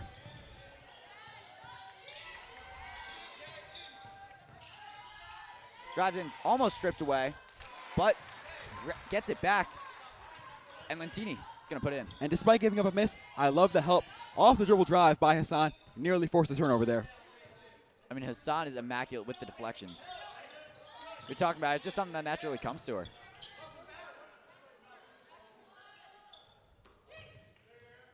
Pull up midi. That's Hackett's spot. It really is. I mean, if there were 2K hotspots out there, it would be red from anything inside the arc. Sean Livingston from the mid-range.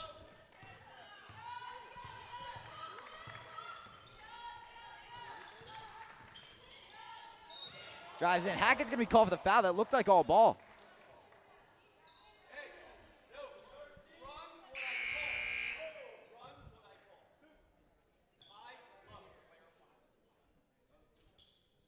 At the line now, Muffin Bethia. The freshman, 6'1", an absolute weapon.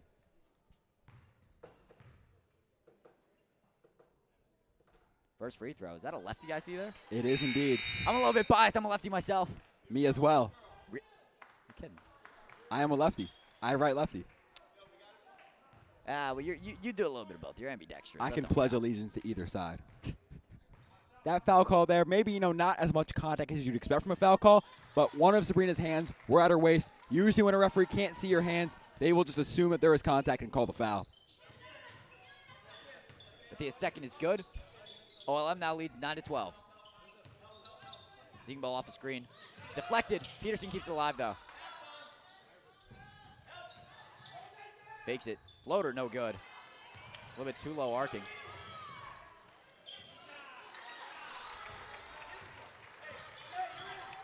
Should be mentioned now, Hackett on the bench in favor of Haley Mullaney. Drives in, puts one up over Peter. Oh, puts one up over everybody. Grabs her own board.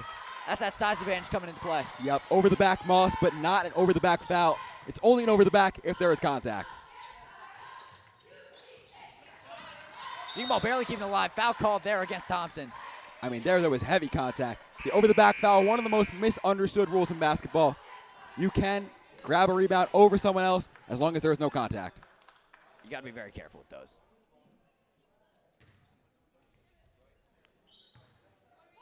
Into Ziegenball.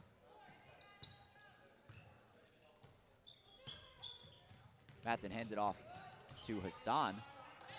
Let's pick up her dribble. Swings it to Mullaney. Peterson top the key. She's going to drive. Stripped away.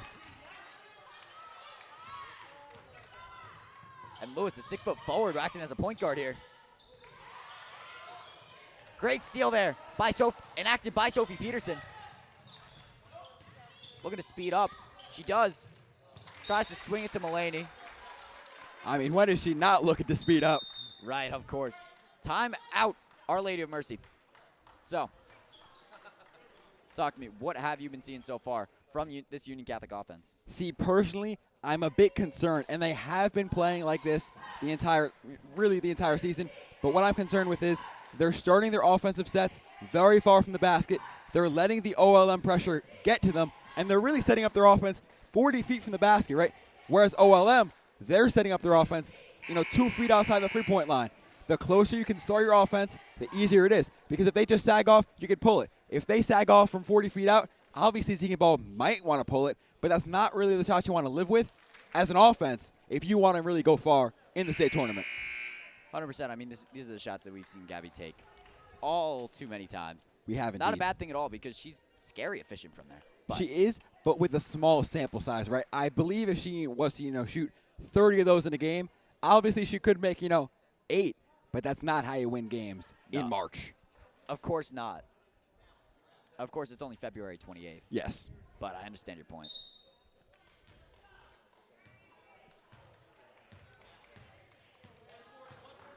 Lentini bringing it up. Vikings sticking with the 2-3 zone.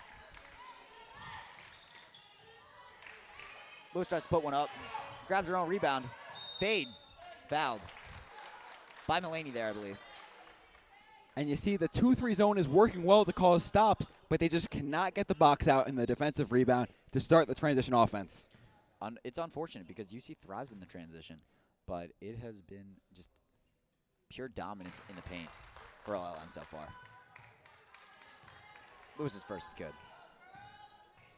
And, a lot of people think, to slow down a transition offense, just go slower. One of the easiest ways to slow down a transition offense is just make your shots. Because if you make your shots, the team has to grab the ball out of the basket, go out of bounds, and inbound the ball, rather than quick rebound, outlet pass, and you get to run. It's all about being efficient. That's all that matters.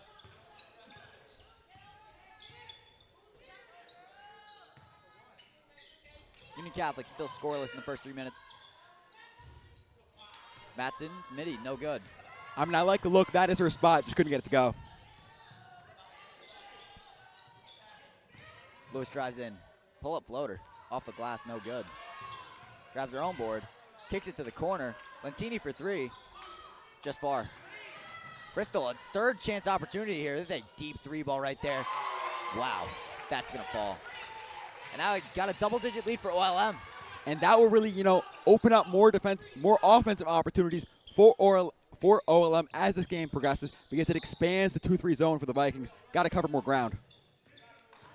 100%. A Ziegenball near the volleyball line. Drives behind the back. Drives in. Floater puts up. Nothing but net. Ends a little run OLM has been going on. But still, I am concerned. The Vikings have got to put a body on a body and box out with contact. Right, and I mean, listen, You've got the size disadvantage. You get knocked down, there's a good chance a foul's going to be called. Indeed, and you're not going to high point the ball over a 6-footer. You cannot jump with these ladies. Lewis taking her sweet time with that step right there. I mean, that's exactly the kind of finish you want from an underclassman. That's a deep three there. Back rim. Bristol speeding up.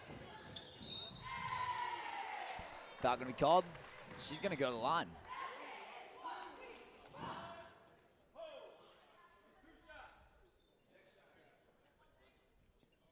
A lot of free throw chips for this Our Lady of Mercy team. However, we have not seen Union Catholic at the free throw line at all this game. Bristol's first, no good. Substitute here for the Vikings. Jasmine Bryant, formerly the best player on the JV team. I believe still the best player on the JV team. Definitely. And if you need a physical presence, yeah, this is who you go to. It really gives us a glimpse into Coach Dyer's mindset. She wants rebounding out there. I mean, for sure, not the tallest player, but arguably the most aggressive. Ziegenball creates separation, 3-ball, back rim, no good. Bristow to bring, nope, never mind. Transition offense working strongly here. Kicks it out, wide open, 3-ball for Lentini. No good. Ziegenball rebounds. Matson. Peterson can't catch.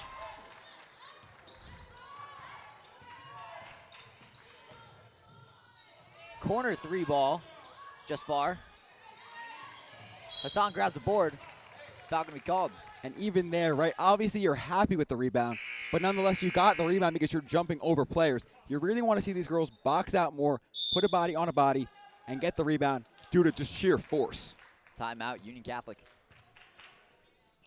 And then offensively, right, I'm still seeing them set up their offense a bit too far away from the basket, and that's forcing them to take these long threes. And obviously, you know, a long three is not bad, but if you're going to take a long three, you want it to be wide open because, you know, any bit of hand in your face could alter the shot. 100%. Vikings, of course, a good three-point shooting team. Definitely. I mean, obviously, you saw Matson confident taking it from the corner, and she's going to make those really 50% of the time. Yep. And, you know, Union Catholic has really gotten all of their points from the floor. Cannot say the same for OLM. And usually you like that as the game progresses because it shows that, you know, the team that shot all their shots from the floor can create organic offense, whereas maybe OLM relying on the free throw line. So when the fouls, you know, run dry, free throws aren't there anymore, points aren't there anymore. But at the same time, right, it's a double-digit lead. Yeah. You know, as the lead expands, sure the fouls might dry up, but the lead is large enough that you can hold that as the game progresses. Of course, and it looks like as we look to take the court again, any lineup changes, Bryant will remain in the game. I mean, it hasn't been much time, but I think Coach Dyer is happy with, you know, at least the body language that Bryant is showing as a freshman in her first ever state tournament game. Of course, I mean, you got to go in with the same kind of swagger that you see her with on JV. Off of Matson's screen. Then Matson drives herself, puts a floater up off the glass, no good. Bryant rebound, does not fall. You know, don't really care about the miss. It's more about the principle of the offensive putback that Jasmine just earned. Oh, that was Peterson who almost stripped it away. Double dribble going to be called against Bristow. As Mulaney's back in for Matson. You need to keep her healthy. You need to keep her active. You need to keep her strong because she is really, if not Ziegenball, your offensive catalyst.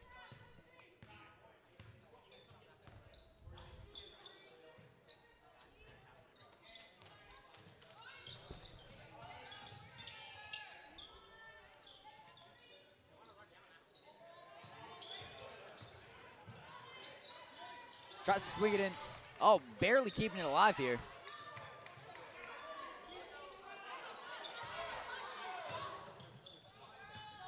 Bryant driving in. Into Peterson. Off the glass, no good. Bryant fighting for the rebound. Peterson now with it. Freshman action here. You love to see it into Mulaney. Lovely little pivot right there. That was wonderful. You know, the jab fake pivot, one of the most effective moves in basketball. The sophomore using it excellently there. This is a young lineup. Listen, You've got 2 seniors, 2 freshmen, and a sophomore out there. And, of course, it's Ziegenball leading the charge. Tipped away by Mulaney. She pulls away with the rebound. Double teamed in the corner. Something has to be called there. And it will be a foul against Gwen O'Hara. Great basketball IQ there by Haley Mulaney, tipping it out to the corner and getting the own rebound. I mean, I thought it was a bit questionable. I thought she could have, just high pointed the ball. But at the same time, if it works, it works. If the shot falls is usually what I like to say there. But there's no shot. So if the play works, right? Ziegenball fakes the screen. Floater no good. Will remain with Union Catholic basketball. Despite the miss, I love the little head fake, right? Defense bit. They were kind of looking at her eyes, watching the play develop. Ziegenball ran straight down the middle. She faked me out too, to be honest with you. Peterson in the corner. Gonna drive in too fast for Lewis. Maybe not. Yeah, that was definitely a foul. I have no idea how the ball just ended up between both girls' legs, rolling down the court. I think she tried to pull maybe a John Stockton, yeah, which is between both players' legs.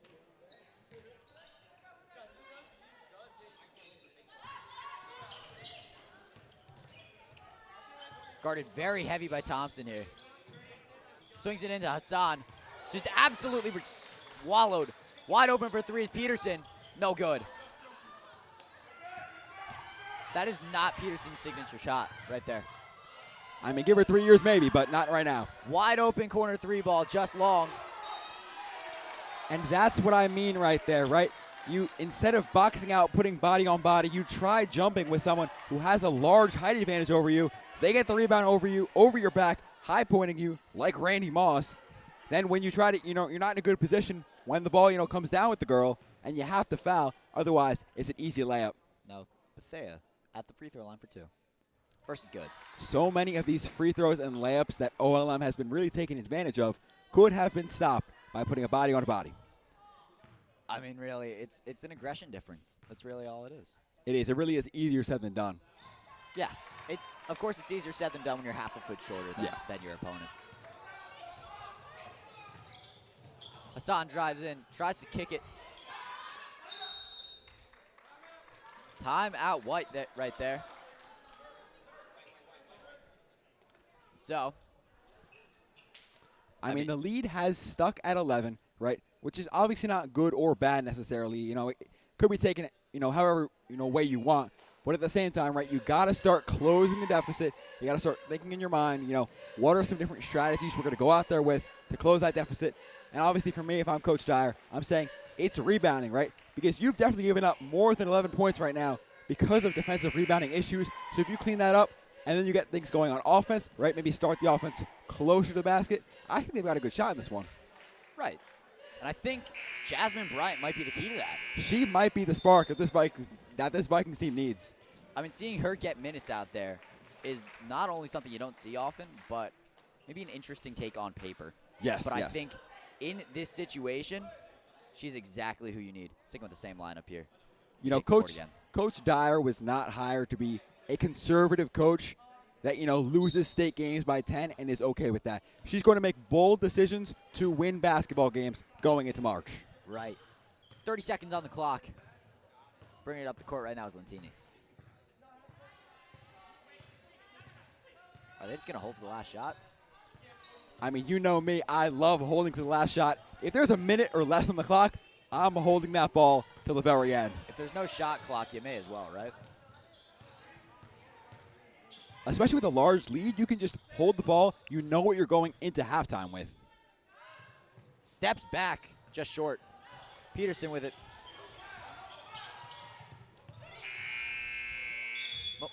Mulaney very deep. I don't think the shot was going to fall. So that is going to be the first half. Let's take a look at a couple of replays.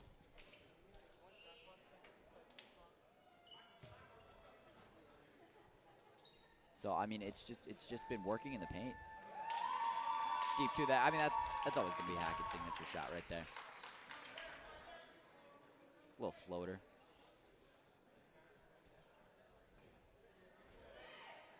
I mean, that was a wonderful move right there from Mulaney. Yeah, no, Mulaney is is a smart player. That's what you gotta love about him. And you know, with those replays, you're seeing a lot of Union Catholic offense from the outside and a lot of OLM offense from the inside, which really highlights what you've seen all day. In that Union Catholic cannot stop them inside, and Union Catholic offensively has to start further out, which is leading to those perimeter shots. To be fair, it's maybe a bit of an overarching theme in this season. Yes, definitely. But if there's anyone who can make this comeback down 11 at halftime, it's Union Catholic. And so we have about 9 minutes until the second half, so stay tuned.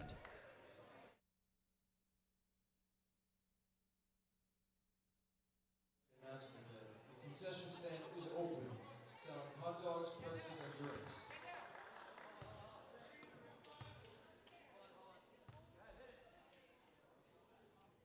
Now, ladies and gentlemen, put your hands together for the Fabio's Bistro half-court challenge. Participants will be able to shoot a half-court shot to win a $20 gift card for the world's famous Fabio's Pizza in downtown Canterbury. Josiah up first.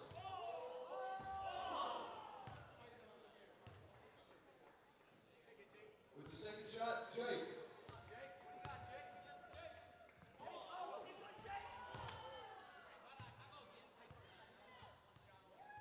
Give it up for Jaden.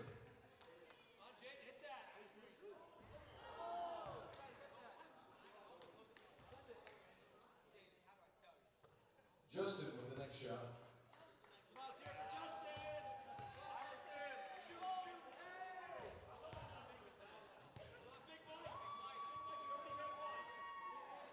Big Mike going for another one. He has made a shot before.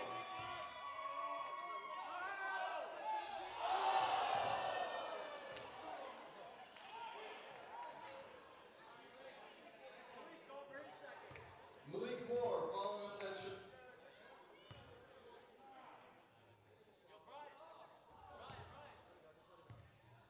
Malik has also made it before.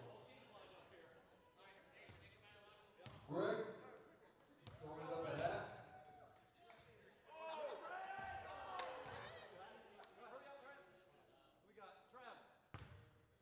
Trevor Whitaker.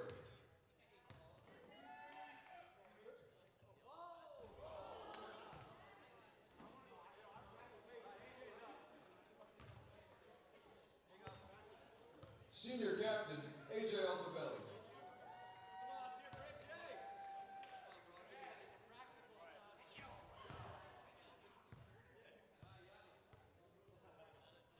John Acosta.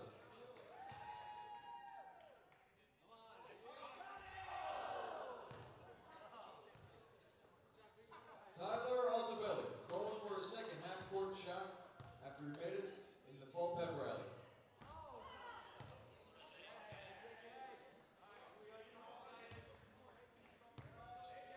AJK up with the next shot.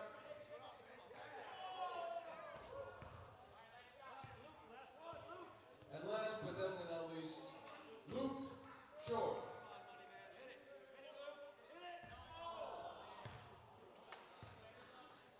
Better luck next time at the Fabio's Bistro Half-Court Challenge.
There we go. All right.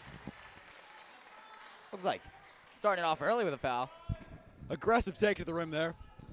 After seeing not a single trip to the free throw line in that first half of the Vikings. 15 seconds into this third quarter. We're seeing him. I mean, maybe this is the change that we needed. Ziegenball's first is no good. Very efficient free throw shooter.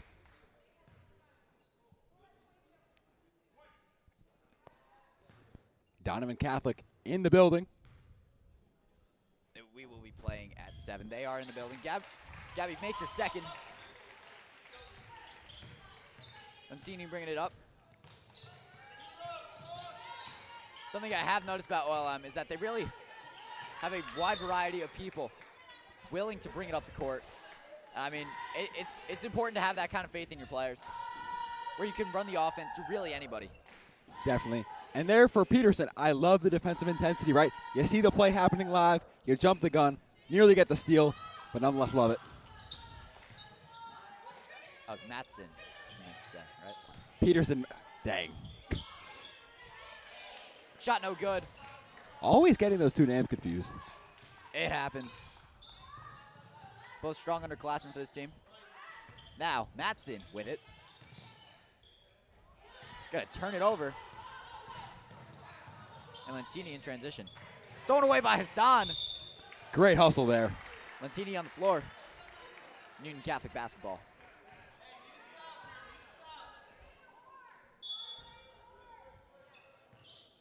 Gives it to Ziegenball.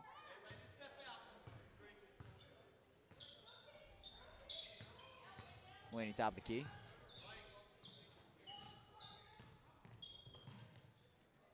Just past the volleyball line. This is her kind of range. Guarded too heavily by Thompson. Ziegenball's going to drive in. Puts up a floater. It's good. Love seeing that. You know, the running floater is really the way to break down a defense when they're playing good help defense, because that's the one thing help defense cannot really guard is the floater outside the block.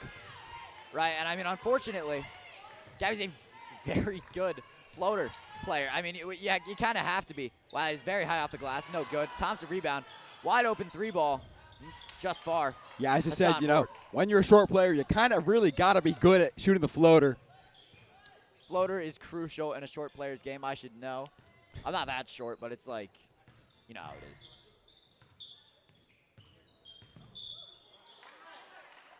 Foul call on Thompson. Brutal foul to give up there for OLM, right? Union Catholic not really showing any intensity to go, you know, to the lane. No need to foul there. Don't really prevent anything there if you're OLM. Right, it looked like they were setting something up. Lady to inbound. You know, really the best time to foul is when the other team has an advantage, right? When it's neutral or you have it, or you yourself have an advantage, there's really no reason to foul. Right, it looked like they were in the process of setting something up. Did not. Matson off a pair of screens. Still guarded heavily by Lewis. And you see they're setting up the offense very, very far back from the basket because of the extreme pressure OLM is showing. But Ziegenball working through it. Kick ball. Wow. I mean, Ziegenball has just been cutting inside, and I mean, really, you love to see it from her. Generally, if you just look at the highlights, it's, I mean, hey, you scored your career high off of 9 threes. But, I mean, she's just getting to show off a little bit. Matson jumping for the she really wanted that inbound.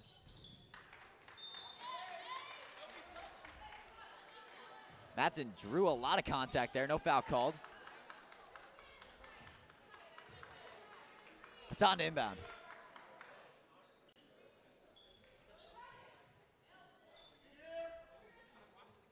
Matson wide open for 3. She's going to fire one. Just short.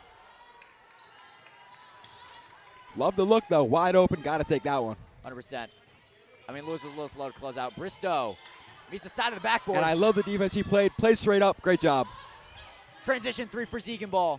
Just far.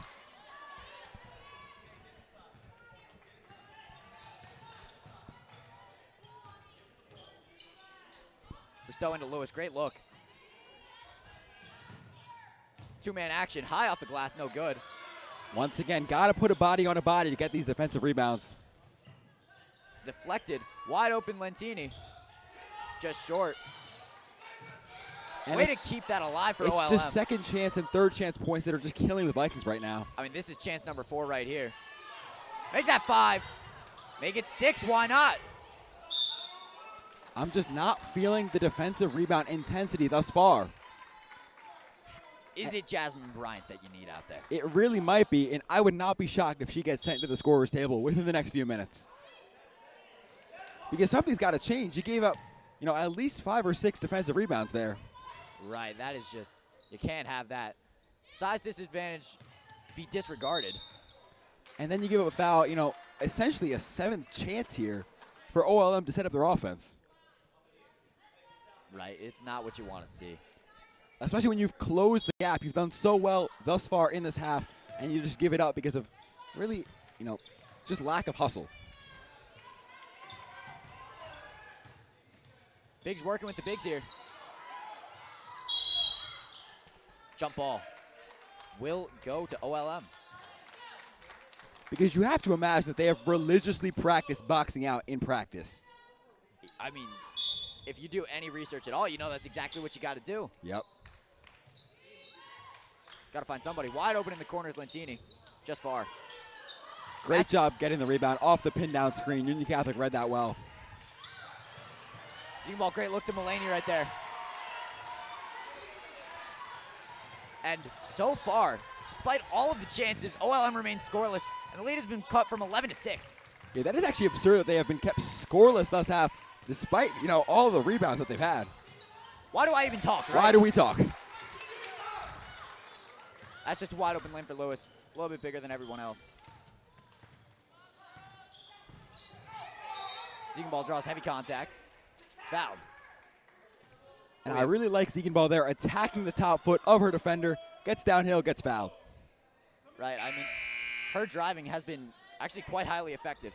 It's either been she's created a shot for a teammate, created a shot for herself, or drawn a foul. Definitely. And, really in all sports, attacking the top foot, really the best decision because it costs your defender to have to open their hips. Oh, Mulaney, another pump fake. She is on fire. Really regaining her confidence, from the first half misses. She's doing great right now. Exactly what we expect out of her. It's lovely post work. You just got to create separation. That's all you need, and that's exactly what she's doing out there. Bristow on Matson. Wide open 3 here. No good. Hassan grabbing the rebound. Body on body there. Love what I saw out of Hassan right there. Double teamed. Finds Hackett. All right, that's what you got to tell your big. Do not dribble. Smart by Hackett there. Tough turnover there. Can't really complain, though. Bristow showing off some handles here. She's going to let O'Hare drive in. Top of the key 3. Nothing but net. Despite Union Catholic crawling back into this, the lead is still 9. Yeah, that Ziegenball turnover on the other end, you don't like it, but it's not totally unforced. Unfortunately, though, leads to a 3 on the other end. Against most teams, there would be a lane there for Matson. That's a little hook shot for Gabby right there. As we said, when the help defense is good, you got to shoot floaters. If you can do that, you will run the other team out the gym. If you miss them, it's going to be a long day. I mean, hey, she's hitting them. She is. That's all you really need.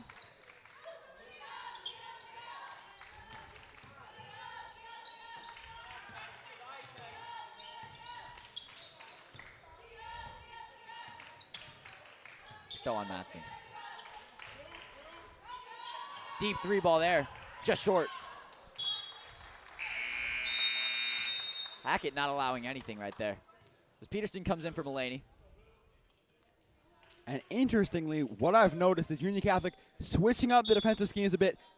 Kind of a man-zone mix. They're switching the screens, so more of man-to-man principles. I'm kind of liking it, but I do want Hassan to be. I do want Hackett, to be switched onto the big of OLM. I agree.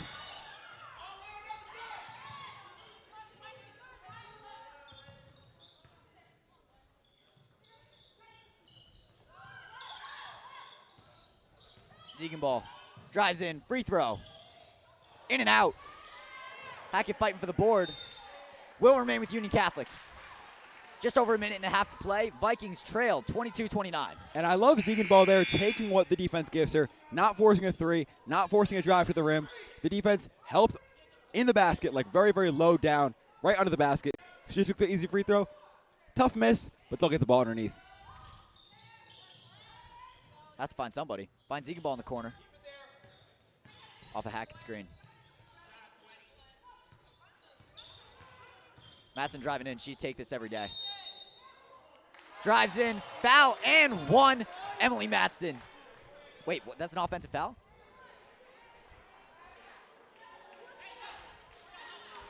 What was the call there? Was it a travel? What did just happen? I think even the ref standing right there was a little confused. The call was travel. It was a travel. My apologies, ladies and gentlemen. I will say, though, if the scoreline does stand, successful quarter for Union Catholic, you do bridge the gap. 100%.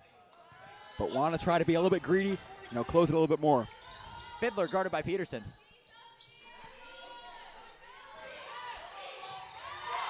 That's just a big body right there. That right there, definitely not Hackett's fault. She was backed down very well by the girl she was guarding. Union Catholic needs to send some either strong side or weak side help there to help her out. Matson drives. Puts up a floater high off the glass. No good. Bethia rebound. Bristow bringing it up fast. Transition offense right there. Great look inside. Gonna put one up. No good. Grabs her own board. Put back. No good. She draws the foul. And you see right there for Fasan, right? She forces the miss. The shot goes up. Instead of, boxing out, putting a body on a body, she watches the ball come down and tries to jump for it. You have a massive height disadvantage. Once the shot goes up, you need to back your man down, drive her out of the paint, and clear the rebound once it falls into your lap. Bethia's first, no good. Just over 30 seconds to play.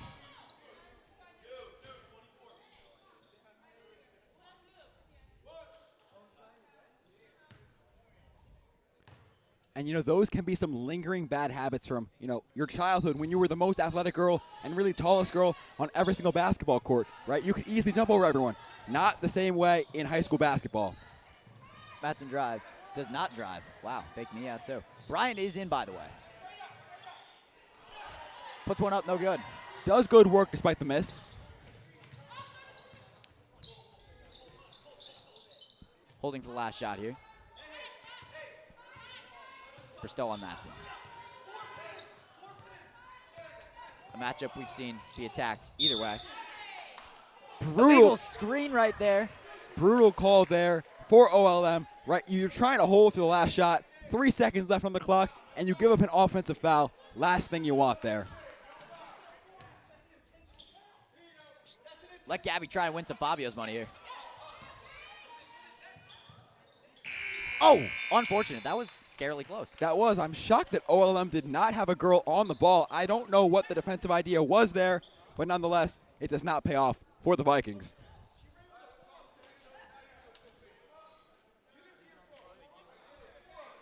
Few replays here from our media team. Huge shout out to the media team here working with us. I mean, you're seeing exactly what allows them to establish the lead that they have right now. I mean, Union Catholic with their strongest offensive quarter. However, it still was only 8 points. So there's really only so much you can do at that point. There really is. I mean, realistically, this might be a tall task, but you've scored 22 through 3. You might have to score 22 in one quarter to win this basketball game, because let's assume that OLM, stays the course, a relatively consistent scoring quarter for them. Let's say they put up 7, right?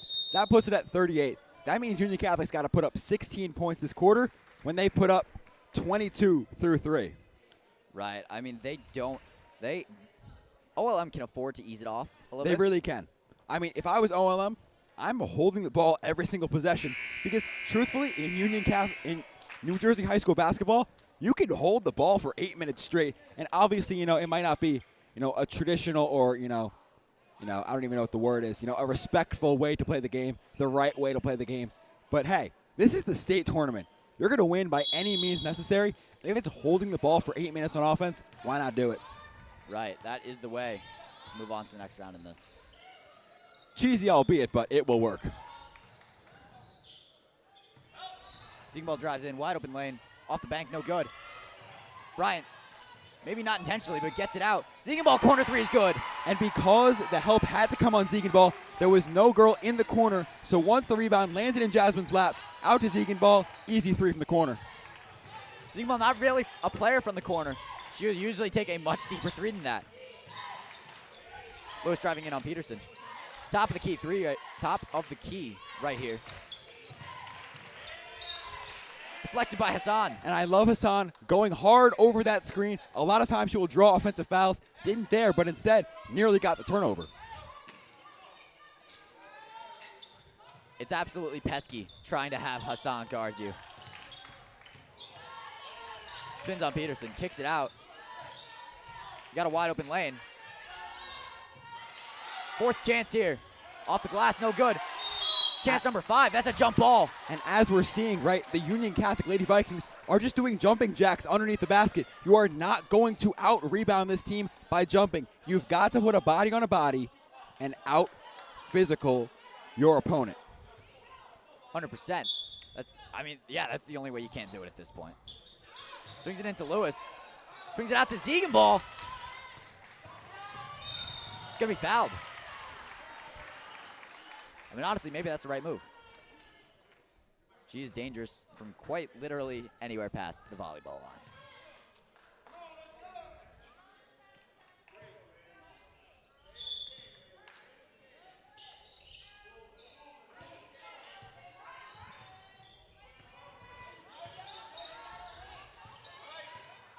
Matson guarded by Lewis.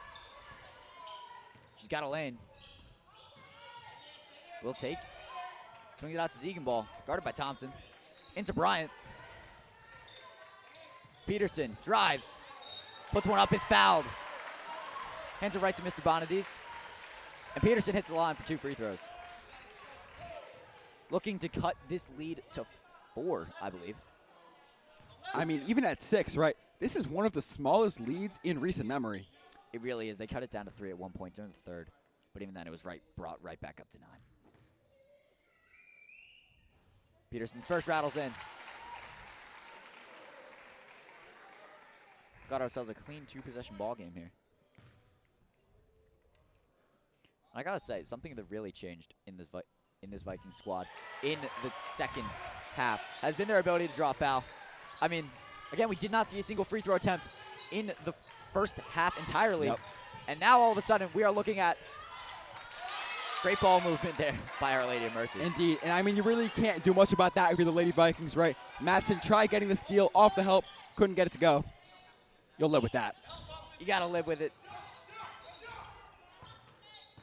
Matson guarded by Lewis. Very fast for someone her size.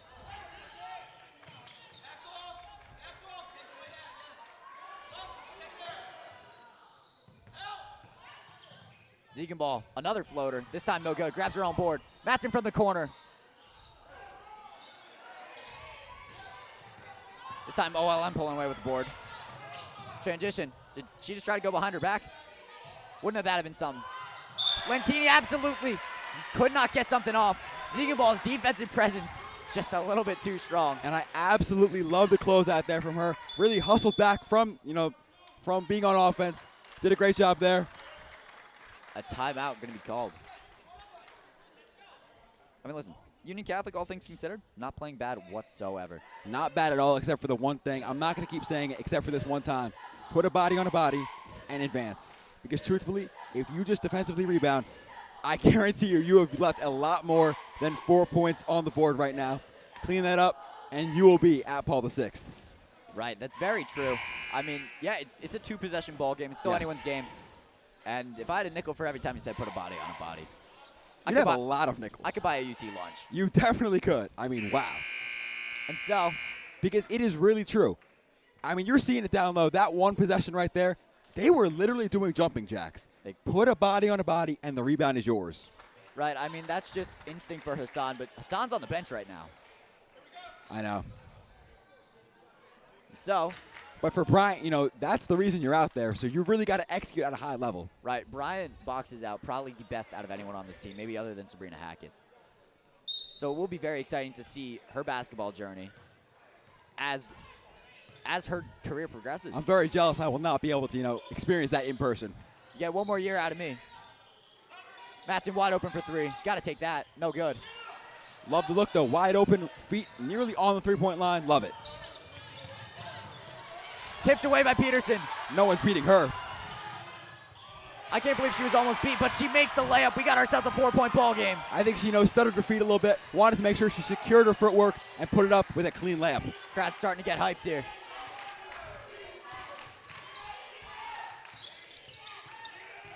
Thompson double teamed. Drives in, swings it right to the freshman. Fouled. Knows like that, Bethia pays the charity stripe a visit.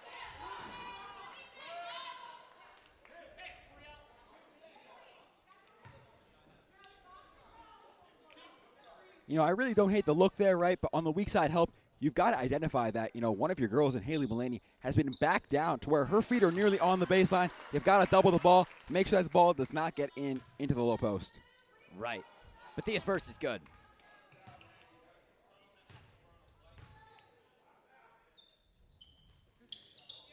Bethia goes 2 for 2. A timeout White. Because, as I've said before, right, let's say, a wide open three-pointer, team hits it at 33% on average, right? That's 1 point per shot attempt, right? A wide open layup like that, and not wide open, but let's say, you make it 75% of the time. That's what, 1.5 points per shot attempt? So mathematically, it makes a lot more sense to hop off your man in the three on the perimeter, right? And instead help over, right? You're willing to die by giving up those wide open threes if it means that you prevent open layups down low. 100%. I mean, yeah, that's a very good way of breaking that down. For those at home, Miller's way too good at math. Don't forget, I still have a higher SAT score for math than you. But we're not getting into that on live. Pretty sure I saw my dad smile at that. I'm sure he's very proud of you, Evan. I hope so. Peterson to bring it up. Taking it slow. Wide open opportunity. High off the glass is good. Got ourselves a 4-point ball game. The Vikings have to. Stolen away by Peterson. This is lovely ball movement. Fade away midi. No good. Grabs her own board. Puts one back. No good. This time Lewis rebounds. She's very fast for someone 6 feet tall. Managed to keep it alive. She's out of bounds. That's Union Catholic ball. And I love the hustle there by the Vikings, doubling the ball, sensing the blood was in the water, and attacking the ball. Right, momentum is all in UC's favor right now, despite still being down. Especially as the crowd slowly starts to fill up in anticipation for the 7 o'clock varsity boys game. Of course. And I mean, you can see that Union Catholic playing with a bit of different flair. Tip, don't worry. No backcourt there.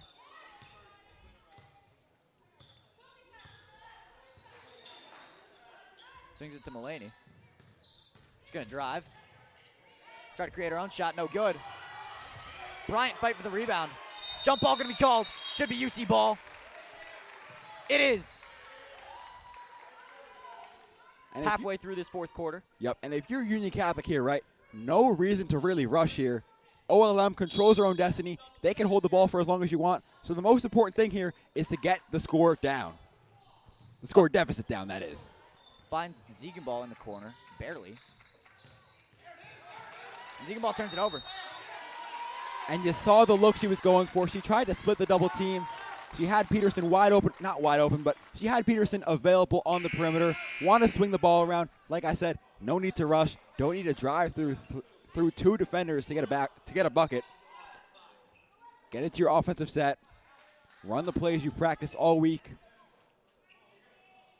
Of course. I mean, words cannot describe the preparation that went into this. Definitely. Tipped away by Mullaney.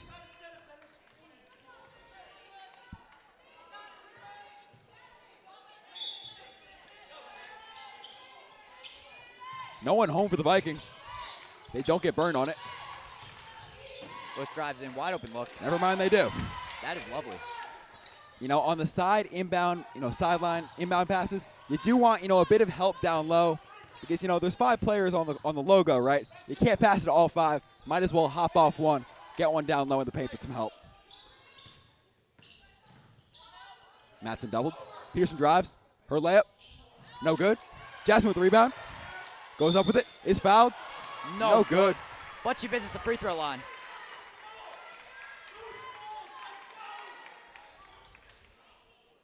Bryant looking to cut this lead again to 4.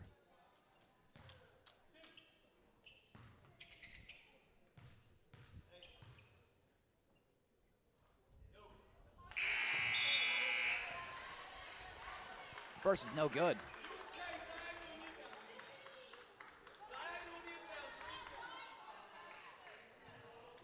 I mean, it should be mentioned that Kalia Lewis is averaging about 18 and 11 and a half. Second also no good. That might actually be, you know, the reincarnation of Hannah Hidalgo right there. But significantly taller. Right, she is almost.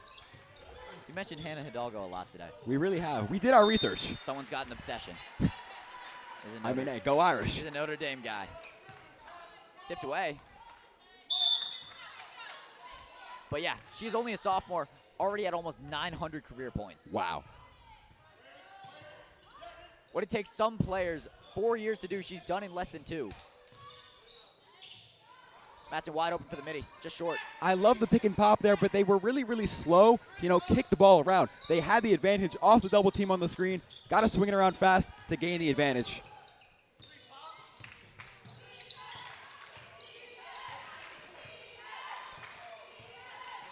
Bristow's guarded high by Hassan. Will remain with OLM though. Thompson inbound. Hassan, you know, being forced to dance around the screen, did well to conserve her energy there, right? Dancing around screens, very, very tiring, especially because she's done it all game. Love the effort she's putting out there right now. That's just a bit of an awkward pass right there. Slight miscommunication. Will go to Union Catholic. 2.5 minutes to play, 2-possession ball game right here. Union Catholic down 31-37.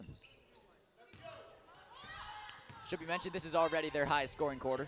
Yep, and if you're OLM, I don't even know why you're throwing it in the corner, right? You control your own destiny, hold the ball, you know, nearly at the logo.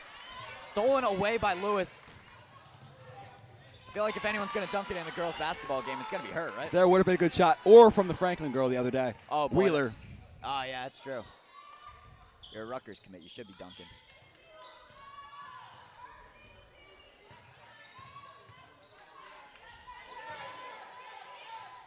Hassan tries to find. No need to force it there, right? You had someone open on the perimeter, swing it around, get a good look. It's unfortunate.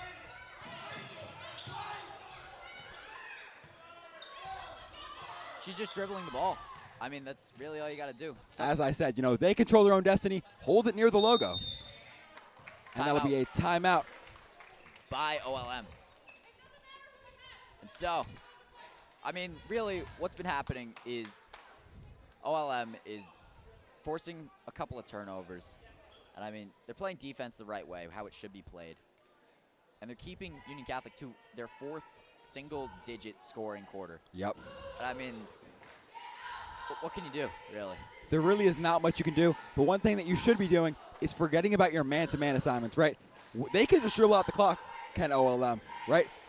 Your man-to-man assignment doesn't matter anymore. If there's a girl just dribbling out the clock, you've got to get off your man, go out there, and put your hand out to start triggering that 5-second violation. For the folks at home, right, the 5-second violation, there's a little bubble around every single offensive player. And if there is a hand inside that bubble, the clock starts ticking.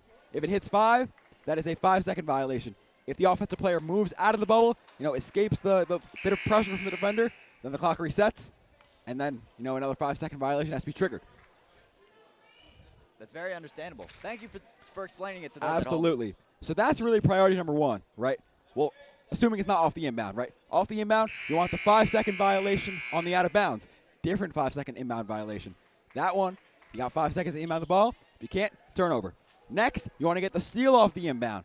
If that doesn't work, then maybe a backcourt violation, an 8-second violation in the backcourt.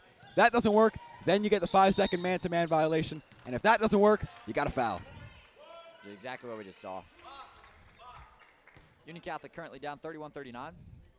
3 fouls on the board, minute and a half to play. Yeah, you know, 8 points is a lot to go into a foul shooting contest with, but got to do it.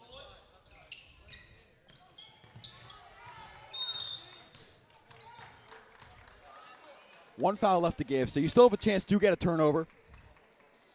You do before you, I mean, really, you just got to force free throws. Yep. Which, I mean, you really didn't want to start this early. You were favorites going into this game. But, I mean, OLM just a very, very, very big team. All you can say about that. I'm not a fan of that foul right there. I would want to send a double first, try to get a turnover, and then foul hard. I mean, they did send the double just a bit late. Minute 25, and Lewis at the free throw line.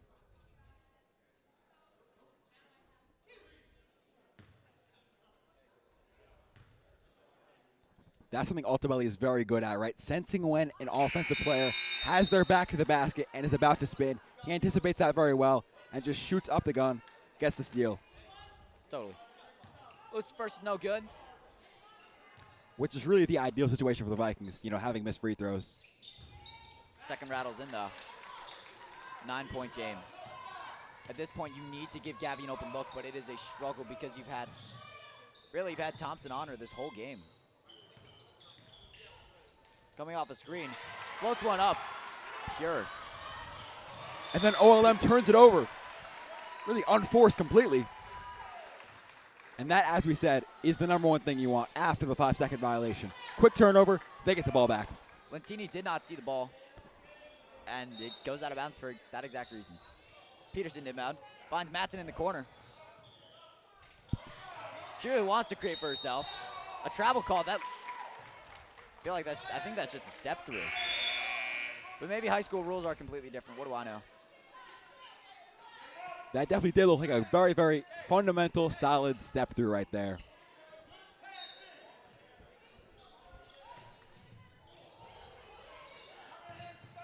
Can still force the 8-second violation. Like the idea of drawing a charge, but if you're going to go for that, you got to go all out. The hips were a little too out for that, and so Lentini's can visit the line.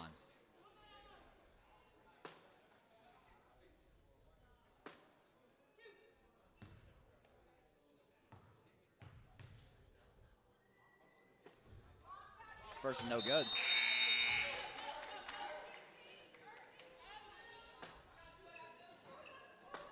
Thompson in for Bethea.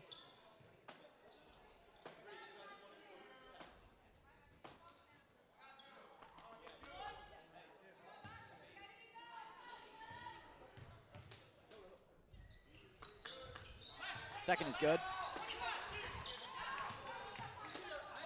Under a minute out, forces a turnover. Another foul. Lewis goes back to the line.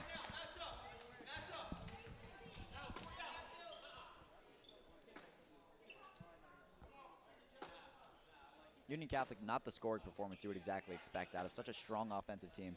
You heard it in the Ziegenball interview. Probably the greatest offensive team you're going to see of Union Catholic's recent memory. Highest scoring game. They put up 87 in a game. And really, they're just not recreating it. They've finally hit double digits in a quarter, but it's too little too late. As now, Lewis misses her first, but her second is good.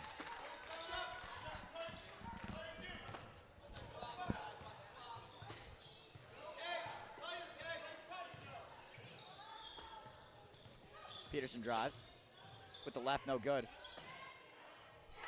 Offensive board by Bryant. Through some contact. Finishes strong, exactly proving why she is in this game at this time. And she is the future. For sure. Precious seconds being wasted. It's unfortunate. I mean, that was a good 10 seconds there. Yep, as we said, right? Inbound, 5-second violation, 8-second violation, turnover, and then you got to shoot a free throw, right? You cannot let 10 seconds just bleed off the clock. It's either happening or it's not. Like, sure, you might get a steal after 20 seconds, but the game's almost over. Lewis's first is no good.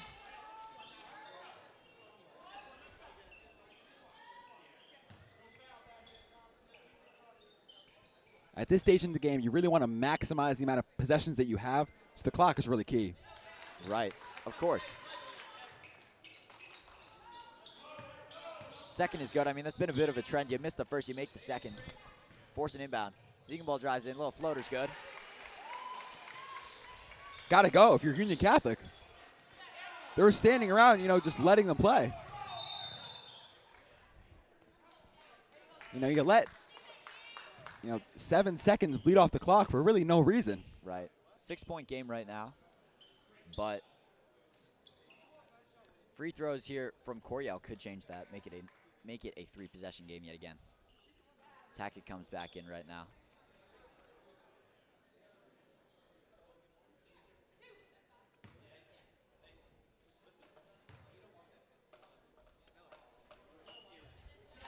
First is good. 7-point ball game.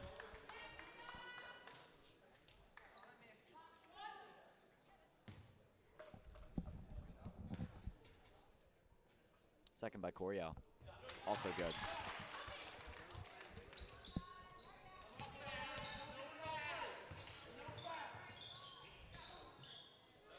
Corner 3 ball by Matson. It's good. That is going to be the game. Union Catholic unfortunately falls in the first round of states. And a bit of a heartbreaker for the seniors here. One of the greatest senior classes in recent memory. I have to concur. I mean, it's been one absolute thriller of a season. It's been an absolute pleasure being your voice through this girls basketball season. It really has been. I mean, I've had so much fun doing this with you. I've had so much fun, watching Gabby Ziegenball shoot it from, as you say, Yucatan. I mean, it has been a blast watching them. They had such a good run. Their, legacy will be remembered forever with that conference championship banner. I'm sure they wanted more. The girls showing a lot of emotion here, but they really have to, keep their heads high. They've done so well this season. The OLM coach giving Ziegenball props. What a game. It's an emotional loss, but overall, I would consider this season an absolute success. You have Keep to. your head held high. You're Gabby Ziegenball. You hit 1,000 points. You're TT Hassan. You come in and you are really the main change that leads this team from sub 500 to a conference championship. You are 21 playing like a savage. I love that. I actually really do. And so, that's going to be it for girls basketball for this season, at least. Wow. And that is tough to say. We got Knowledge Pelly interview to get to. You'll be hearing me go one-on-one with him. And a little pregame show as well. Then a little pregame show. So, I'm Evan Flork. This is Andrew Miller, and this has been girls basketball. And as always, stay tuned.